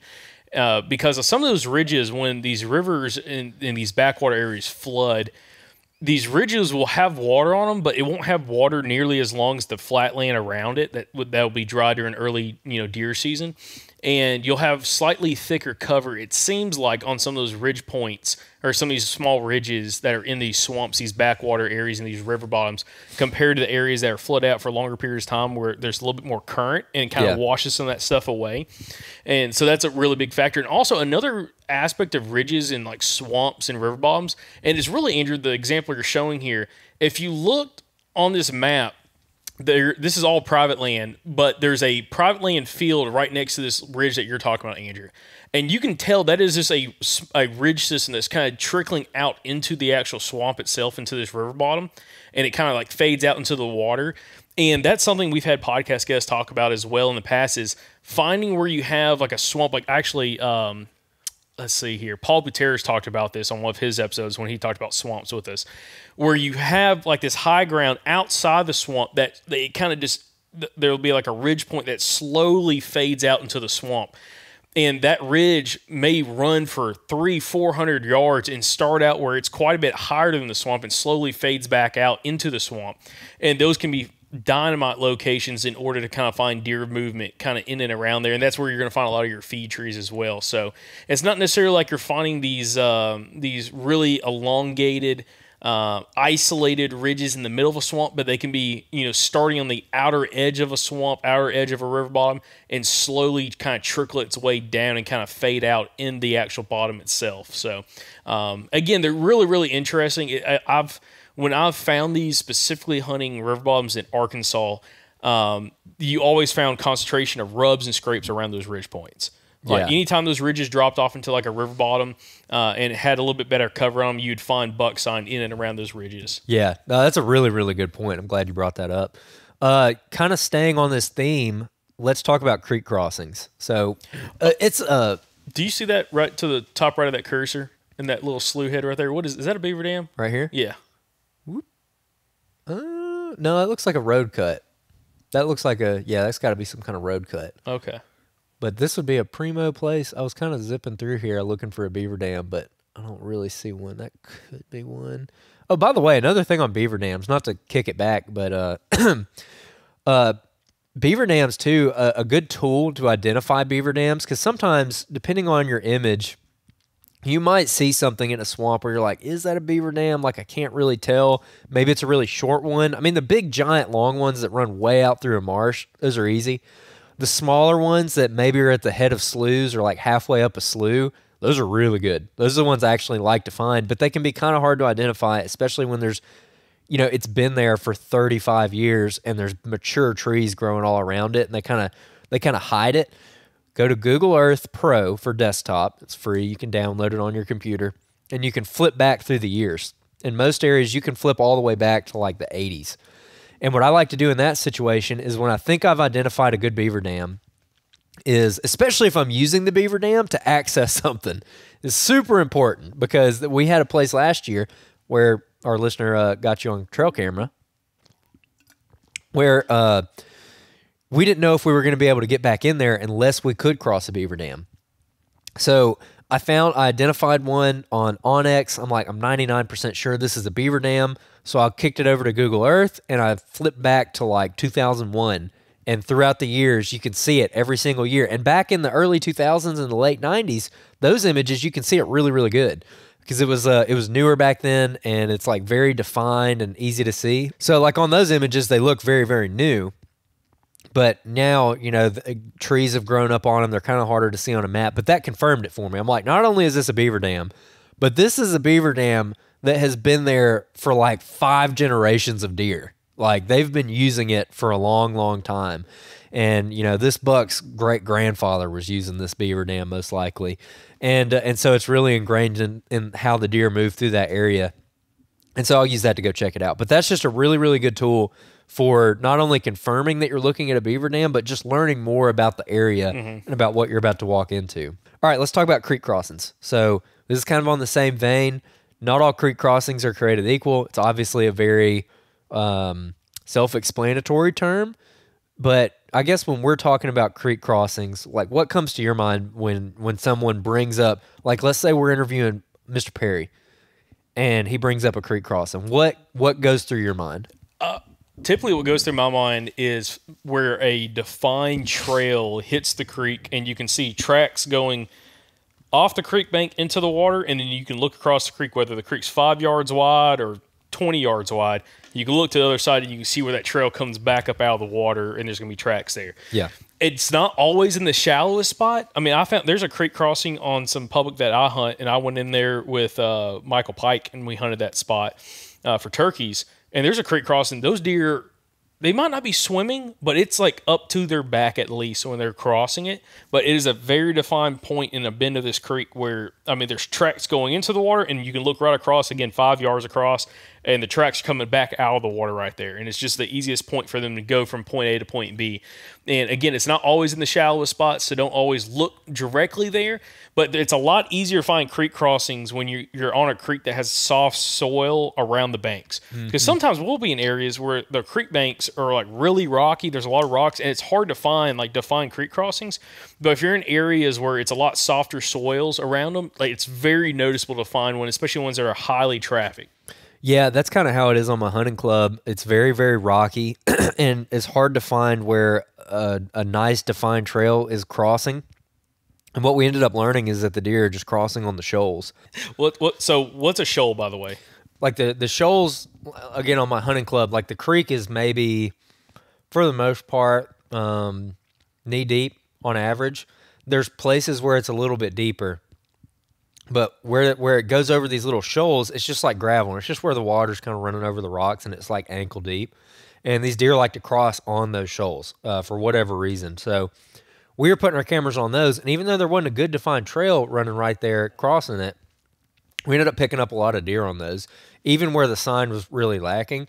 And I just think it's kind of important to bring up because, when I say creek crossing, I'm not necessarily talking about like a sandbar in a creek where you go and you find like a bunch of tracks in a sandbar, because this got me so much, dude, back in the day. And I see it get a lot of new hunters where you're looking at this sandbar and it is like destroyed with tracks, and you're like, oh my gosh, they're tearing this up. In reality, it was like a doe and 2 fawns that walked through there and kind of meandered around for a minute and left all those tracks. So at first glance, it looks really good, but in reality, it was just those deer coming through that one time. What you're talking about is like a more defined trail crossing, where a lot of times there will be like a little cut in the bank right there, where like the earth is like cut out where they've been walking it so much. There's like a little V that goes down into the creek and goes back up on the other side. And especially if you can confirm with there being deer tracks in that, like make sure it's not like a beaver slide or something along those lines, or some other critter coming out. But I will say, me and Pike also in the spot, and on some of the big beaver slides, you'd find deer tracks using them as well. Yeah, that is true. But yes, don't just look for like a walled out spot. Like confirm that there's actually tracks in those areas. But like guys like Michael Perry talked about, running trail cameras on creek crossings, not necessarily sitting on the creek crossing, but finding where that creek crossing is, and then what's higher up on the ridge. Like where once they cross the creek, where are they going to go from that point, and finding the next funnel higher up. Just because you're going to get more consistent wind directions up there. The wind's not going to swirl as bad as typically down in some of those steep creek bottoms. Yeah, definitely. All right, another one. A sapling thicket. This is a pretty interesting one. Sapling thickets. So not all sapling thickets are created equal, but how would you define a sapling thicket? So a sapling thicket for me is an area that has naturally regeneration of typically hardwood saplings, again, small trees that are growing up. Now, in some areas, it can be like an example that we actually pull up on the map is where maybe a private landowner or even the state or federal agency has come in and they're planting maybe some kind of hardwood saplings in some of these river bottom areas, and we've seen that before. And again, why those trees are very young, it's just a sapling thicket. It's a area very high stem count. There's a bunch of trees growing in a very small area, and a lot of times you're going to have a visual obstruction. But also, one thing that makes not all sapling thickets created equal, there's some tree species that when they're growing in a sapling format, when it's really high packed volume of trees, some tree species like beech trees, which, guys like Drew Atkinson from Arkansas has talked about hunting beech tree sapling thickets on the side of mountains as being a great thing for kind of that mid to late season deer hunting, is because beech trees hold their leaves very long. I mean, I'm pretty certain they'll hold them all the way through the winter for the most part. Yeah, they do. And then the new leaves will push off the old leaves. So beech trees are great for, hunting in and around those, just because, again, it's going to have really good visual cover throughout most of the season. Where a complete opposite of that would be sweet gums. Now, we have a lot of sweet gum in Alabama. And when sweet gums grow in a thicket format, which we've dealt with this at our family farm, it looks really, really thick and nasty during early bow season. Until about mid-November. When the leaves fall off the trees, because they fall off very early, even before the first frost, it will be just nothing but little sapling stems coming up, and you can see through it typically, as long as there's not grass growing underneath them. You're not going to be able to shoot through them, but you can see a very long ways typically through beech tree sapling thickets. So, again, the species that would be a little bit more of value for you is if you find beech trees. Again, beech tree sapling thickets. I've never really seen a giant beech tree sapling thicket. Like when I've hunted mountains in Arkansas, it's not like huge areas. It might be 1 or 2 acres, but it's on the side of a slope or something, and the deer are just bedding in and around them. So again, in river bottoms, you see a lot of sapling thickets. Every now and then you'll see them in hill country, but typically if it's in hill country, it's in more old growth hill country where you have big timber, maybe big oaks, big beech trees, and because of windstorms, because of tornadoes, stuff like that, or just those trees dying, you have an area. It might not be a very big area. It might be half an acre, maybe an acre in size, where sunlight's able to get through the canopy, and then all these saplings grow up. And again, it's just another kind of subtle habitat edge that deer will use. Now, again, in river bottoms, you can find very large areas of sapling thickets because whether they came through and clear cut an area and then they either replant it or they let it naturally regenerate, you'll have saplings kind of growing back up, and it can create some really thick, dense cover. Yeah, and again, on the map, a really easy way to identify them is just looking at the size of the canopies. So right on our map example for our video viewers, there's like a ditch running north and south right here, and on the west side of the ditch you have a planted sapling thicket. So someone has come in and planted some kind of deciduous tree in rows. Again, it's very obvious, these rows on the map, and I don't know what they planted here. I don't know why they planted them, but that's what that is. That is like definitely like man-made, man-influenced. But on the other side of the ditch, on the eastern side, this is 100% natural. I don't know what kind of trees these are, but there's actually some larger trees kind of spattered throughout the sapling thicket, and they just give you a really good idea of what this looks like on a map. Again, you can see our main swamp forest up here with the big mature trees. You can see how large those canopies are. And I mean, the sapling thicket to the south of it, the canopies are like 1/10 the size of the canopies of the big trees, and it's very, very obvious on the map. It looks like a bunch of dots. And I don't really get very fired up over sapling thickets for exactly the reason you just said. And there's actually a good example I had where deer will use them at certain parts of the year, where I found a spot one time, central Alabama public land, sapling thicket, where this large tree had died and fallen over. Big tree, like this big around. And you couldn't get your arms around it. And right up against the base of that, there's a bunch of briars growing on the backside of it. But right up against that big log, there was a bed worn down to the dirt. And I'm like, at the time, I'm like, oh, dude, there's a big, giant, mature buck using this. So I put a camera on it. I left that camera from late summer until I left it all year, but it died sometime in like December, I think it was. And I actually had several bucks using it. I had one decent buck using it, and then a couple smaller ones, along with some does. So multiple deer were using this one bed. You know, it's like Monday there'd be a buck in it, and then Thursday there'd be a doe, and then Saturday there'd be like a spike. And so multiple deer were just cycling through using this bed, which is probably why it was worn down to the dirt. Which I kind of wonder about that. I wonder how much of a misconception that might be, where someone finds a bed worn down to dirt and they assume it's one deer when it's probably like a bunch of different deer using it. But anyways, bunch of different deer were using it.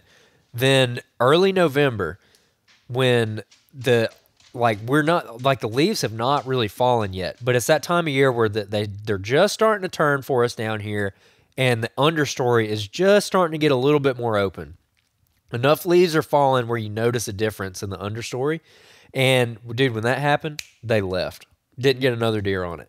So they completely abandoned that bed. They were using it very consistently up until that point, and then they just totally left. And so that's why I don't love sapling thickets like what we have on the map here, because once you get in the meat and potatoes of deer season and your leaves are falling and your understory is kind of the first thing to go, dude, they don't really use them. Now, they might travel through them, but they're not bedding or feeding in it.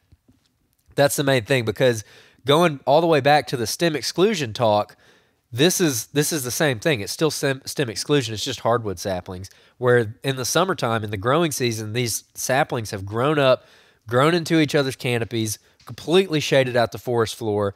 There's no forage down there. There's no cover down there. The only reason a deer might bed in it is if the saplings are thick enough down towards ground level that it provides enough visual obstruction for them to want to hang out in there.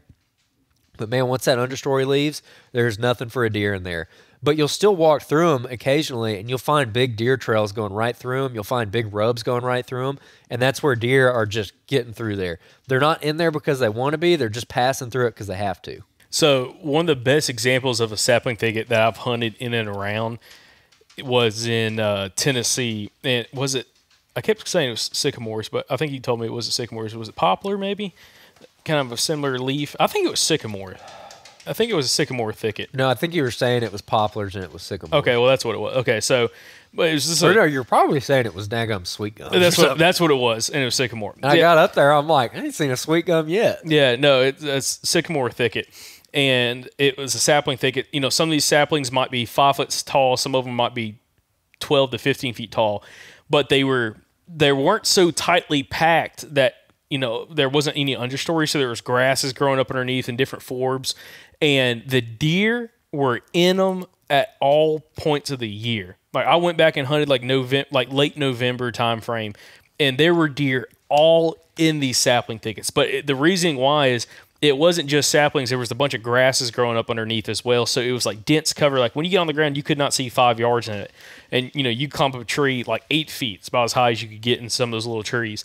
And you could kind of see out into it, and you just start seeing ears pop up and like deer pop up and stuff like that. So those kind of sapling thickets could work really good, but you have to have some kind of understory. It's got to have grasses. It's got to have forbs. It's got to have briars. It's got to have something underneath them for the deer to be able to use them quite a bit. All right, so next we're kicking it over to mountains, mountainous terrain. We're going to cover a couple things here and then wrap up.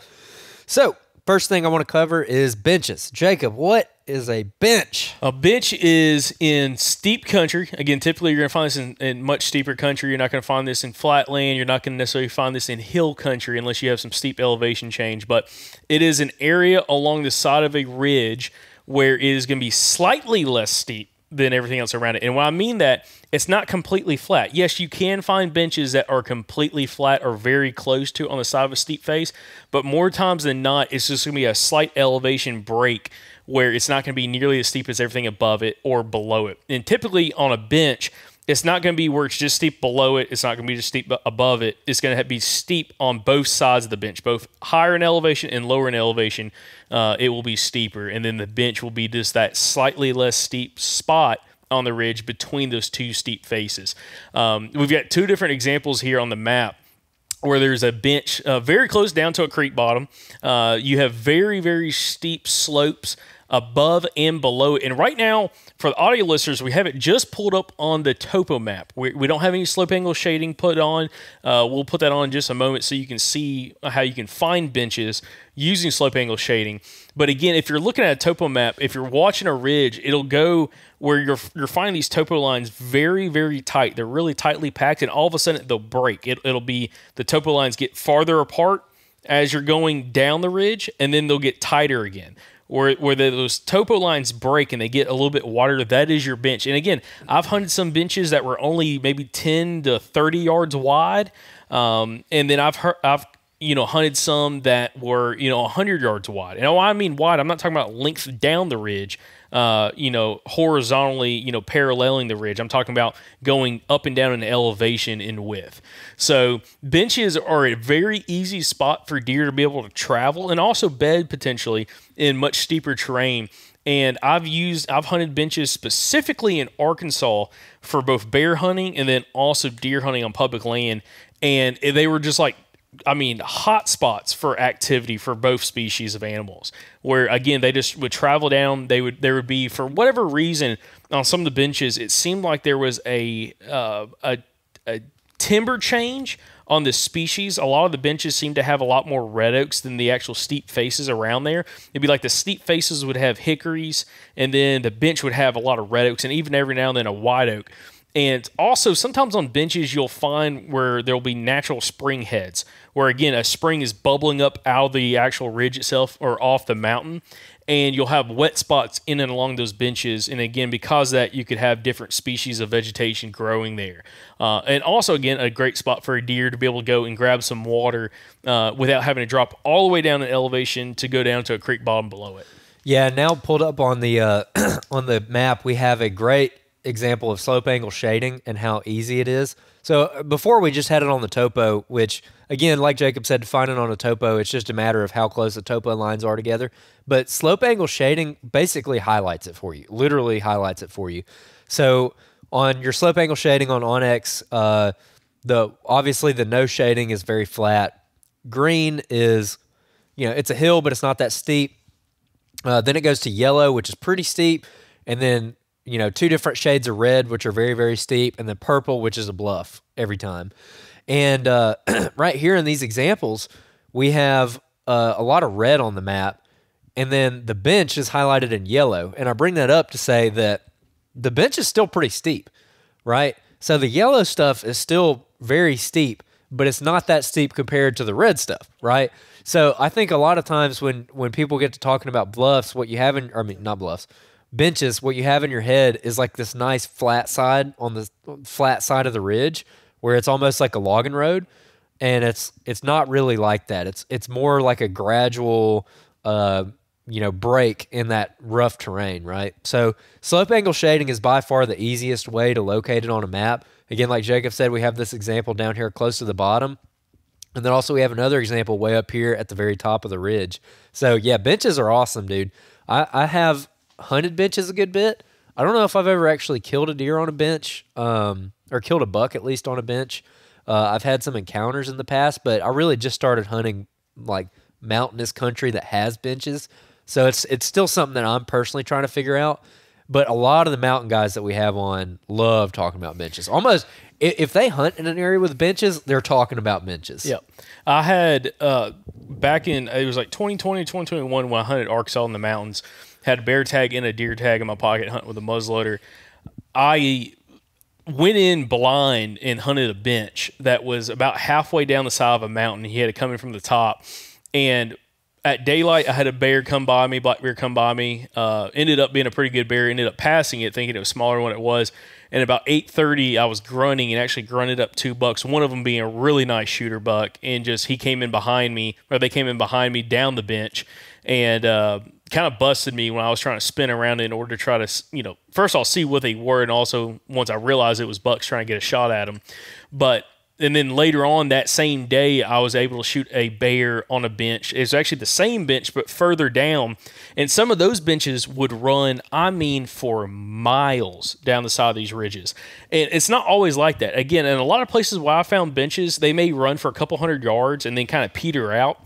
But in some areas where it's a lot more aggressive terrain, where we say aggressive terrain, we mean steeper terrain, you can find where these benches can run for a very long period of time. And one thing that makes a bench really good is where you have something intersecting the bench. You have either, which we're going to talk about in just a moment, a bluff gap coming up into a bench, or you have some kind of drainage that drops down into a bench, or even a saddle that drops down to a bench. Again, something that compounds and makes that bench that much better.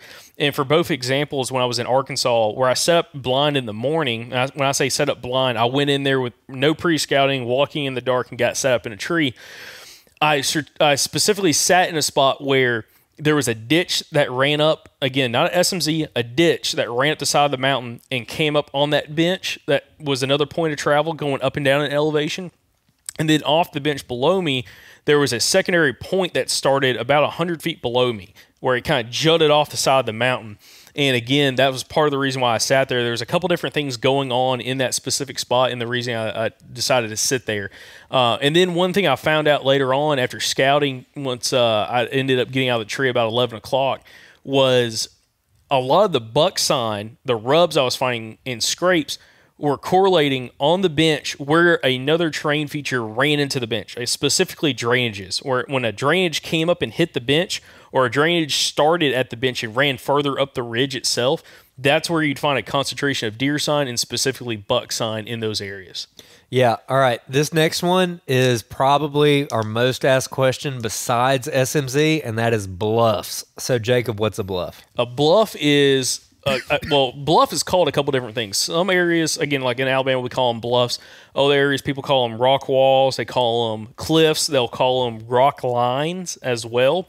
And all it is a area where it is nearly impossible to cross, and it's pretty much a rock wall or a cliff. They may only be 5 or 6 feet tall, or they may be 100+ feet tall, just depending on the area that you're hunting in and how steep and rugged the terrain is. Again, I've been in areas where they've been over 100 feet tall, and then other areas where they might be 10 or 12 feet tall.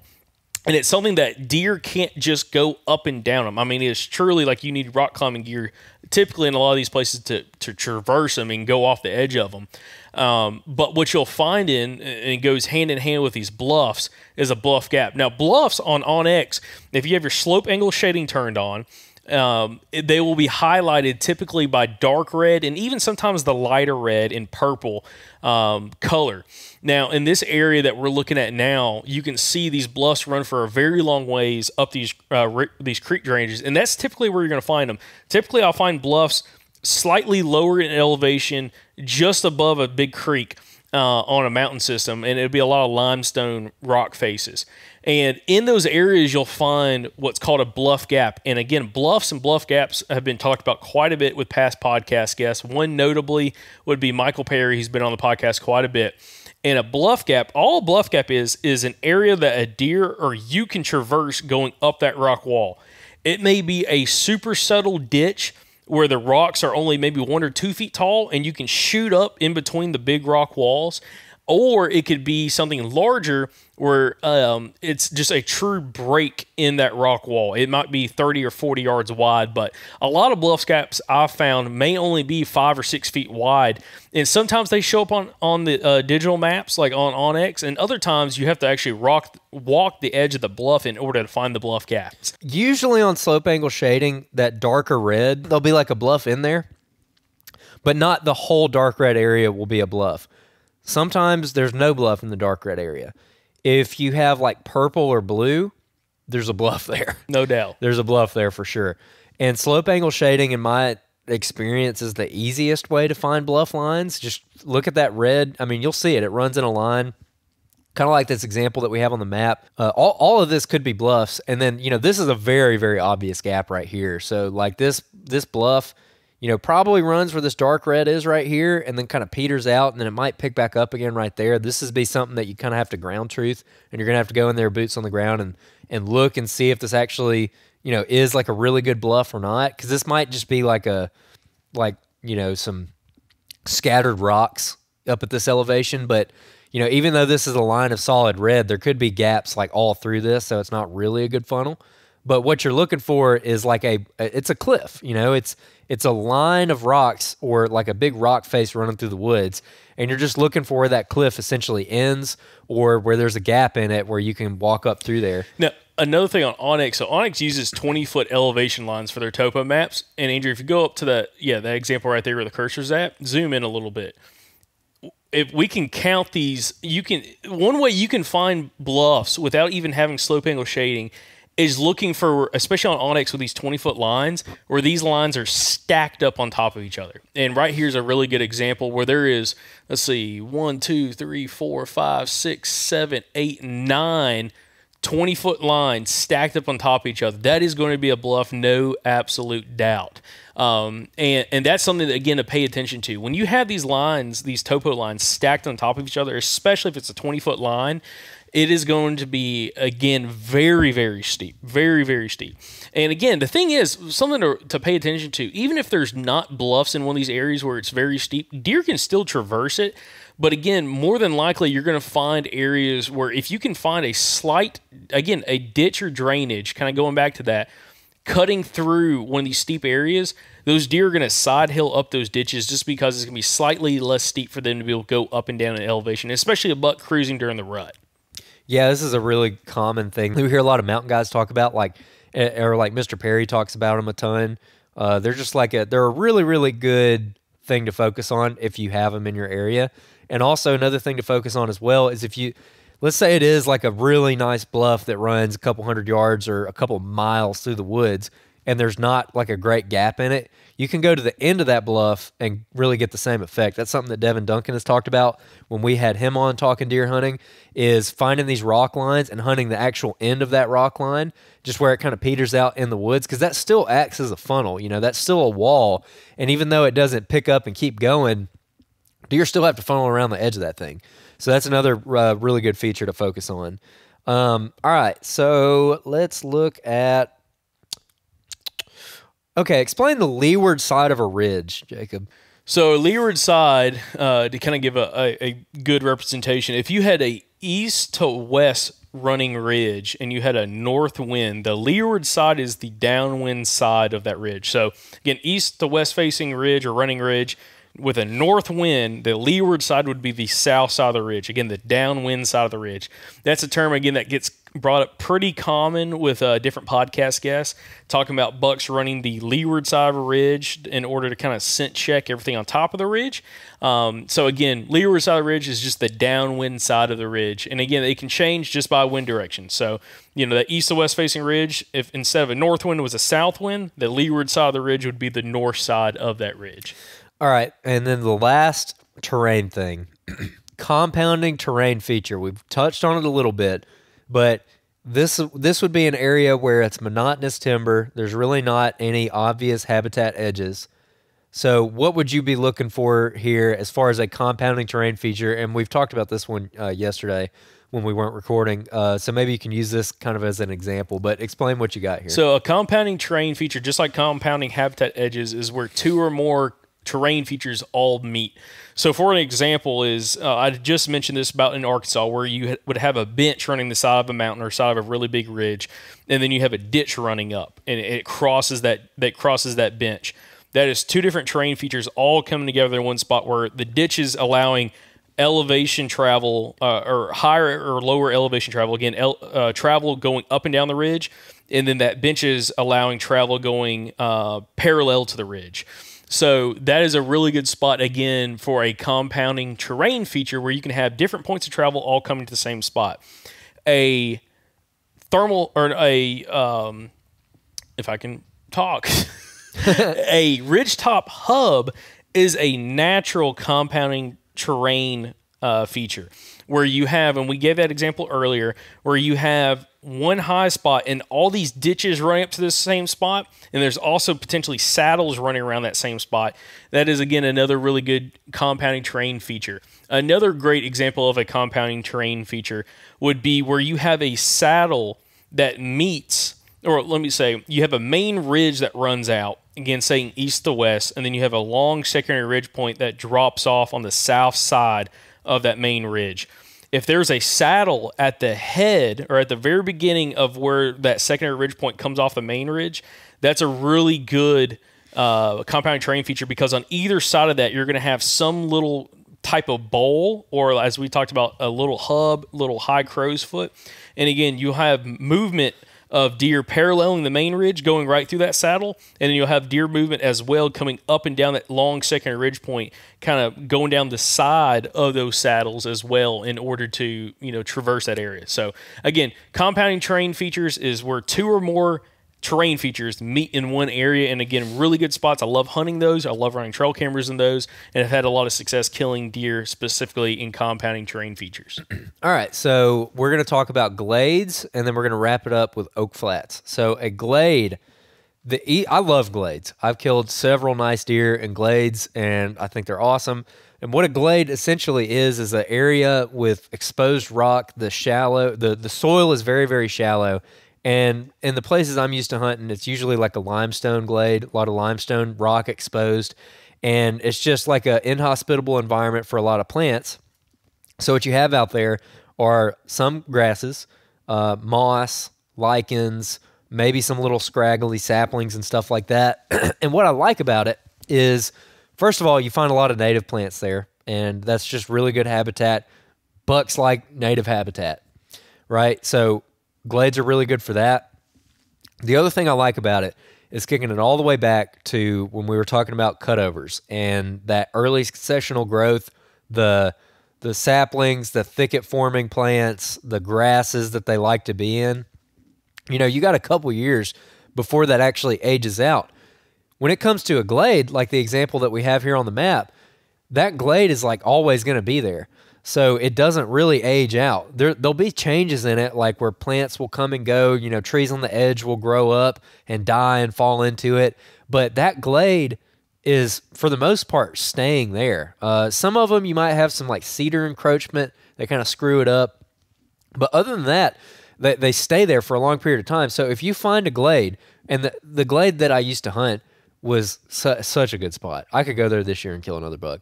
I actually did hunt it one time last year. But the reason it was such a good spot is because it fell right in it was kind of a thermal hub, but there was a major landscape saddle, that connected two major creek drainages, big named creeks that are like, you could fish in them. So there's a creek on either side of this, big creek bottoms, and there's this huge saddle on this ridge that separated them. And the glade fell right in that saddle. And they came through about 10 years ago now and cut that ridge, and it grew up to be a pine thicket. So at one point, it was all a cutover. You know, the glade was probably hardly discernible from the rest of the cutover. But as it grew up and, you know, aged out, people couldn't hunt that clear cut anymore because the pines got too big. But that glade was still sitting in there. It's like a big open pocket. And there was a spot where you could go and get in there and climb way up this pine tree and look down into that glade. And so it was just like a permanent cutover inside of the pine thicket. Yep. And it was awesome, dude. At the head of a drainage in a saddle, had a bunch of stuff going for it. Yeah, so it was a compounding terrain feature, being that it was kind of a thermal hub and a saddle that dumped into it. But then also it was a great habitat feature within that compounding terrain feature. So you're stacking three things on top of each other there. And that's why it was such a good spot. And, you know, I ended up killing 2 nice bucks in there. And I got a bunch of nice deer on camera in there over the years as well. Just a really, really good spot. So I love glades. It's not something that occurs everywhere. And it's a kind of habitat that is kind of like, I guess, being lost. A lot of them, again, have been encroached by other plants. I guess they need fire and stuff like that, like to kill the cedars or sweet gums, whatever encroaches on them.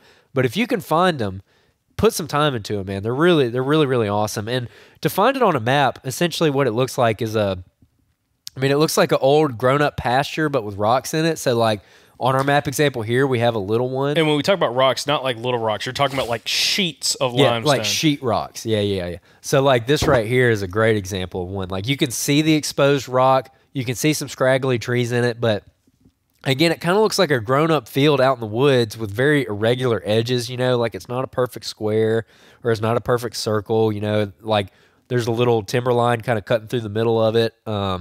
Just kind of looks chaotic. But you can look up pictures of what a Glade looks like if you're unfamiliar. And once you see a picture of what one looks like on ground level, you can kind of put two and two together and figure out what that's going to look like on a map. But I love them, dude. I absolutely love Glades. I don't think have you ever really hunted them at all? I mean, I've hunted the one at the farm over Rock Garden. I mean, it's a big Glade on the side of a ridge system, like a very subtle ridge system that kind of carries out through the bottom. And unfortunately, part of that Glade has a food plot on top of it.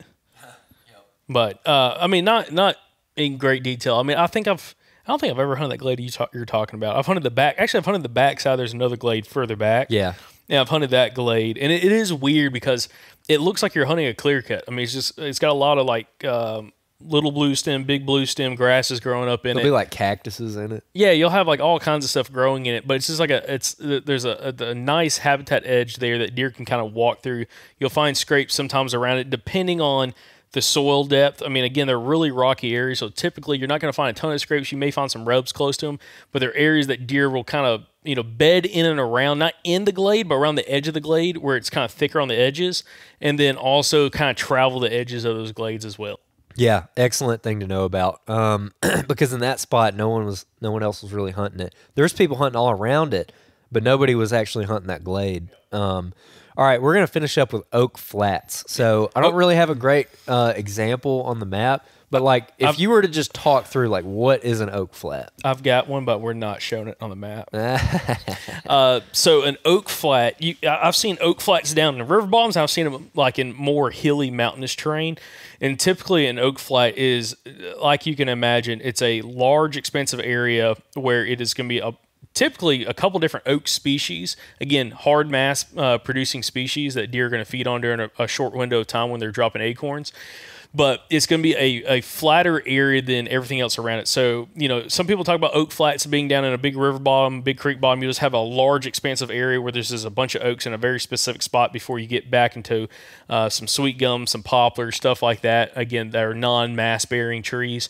And then in more mountainous areas, typically it's almost like I've found like Oak Flats are almost like a small triangular shaped ridge point, secondary ridge point that comes off a main ridge system, and it's just extremely flat. It's almost like a really subtle secondary point, but it's just like a big flat, and you'll have a bunch of, especially red oaks growing on and some white oaks, and it's just like a hot spot for catching deer feeding in these one areas and bedding in and around it, and can again make for really good spots to hunt during early season. Again, it's kind of the opposite of like isolated feed trees, which we've talked about in the past on podcast guests, where an isolated feed tree would be where you have very limited mass trees, like in your oak species, but you have, again, just individual, like say white oaks sporadically throughout, like pines, for example. And, those deer are kind of focusing on very specific trees, where on an Oak Flat, there might be 30 different trees dropping. So it's like a massive deer coming into this area because there's so much food for them. And it's kind of harder in those situations figuring out what tree you need to set up on in order for you to kill a deer, especially if you're bow hunting. But again, it's a really good spot if you can find those areas just to get, observation of deer feeding in those areas and trying to figure out exactly what tree you need to set up on afterwards. Yeah, and the last quick definition I'll give on feed trees would be feed tree is just a generic term for any mast-bearing tree that deer are attracted to. So most of the time when people are referring to feed trees, they're talking about oaks dropping acorns, whether it be a red oak, a white oak, whatever other variety of oaks there are, water oaks. We talk about water oaks from time to time. But it could also be like a persimmon tree, a locust tree. Honey locust trees, crab apple, anything along those lines. Apple trees. We have some plums here in the south. Just any kind of mass-bearing tree that deer are feeding on. But that's going to do it. That's going to wrap it up. This is hopefully the ultimate terminology episode. Hope you guys have enjoyed it. Refer it to your buddies if they don't know some of these. And, you're like, man, we need to go hit that bluff line. They're like, what the heck's a bluff? Just send them this episode. Just send it over to them. And we're going to refer back to it a ton. So let us know what you think. I'll remind everybody that this Thursday, hopefully we're going to get some new reviews by Thursday, because we're going to, on either this Thursday or next Thursday's episode, we're going to read whatever new Apple iTunes reviews come in, and we're going to pick our favorite one and send you a free hat and sticker. Blaze Orange Southern Outdoorsman hat. Every package comes stocked with luck that's going to help you get some big bucks. Lucky Orange hat. So go leave those reviews, 5-star reviews, baby, on Apple Podcasts, and we're going to choose one of those reviews to go with. Jacob, you got anything else? No, I think that's a wrap. So appreciate everybody watching this podcast. Appreciate everybody listening to this podcast. And again, if you did listen to this podcast and you want to get visual examples of what we've talked about, go over to YouTube, watch the video version. But again, appreciate y'all watching. Appreciate y'all listening. We'll catch y'all back here on the next episode from the Southern Outdoorsman Podcast. And remember, guys, y'all stay Southern.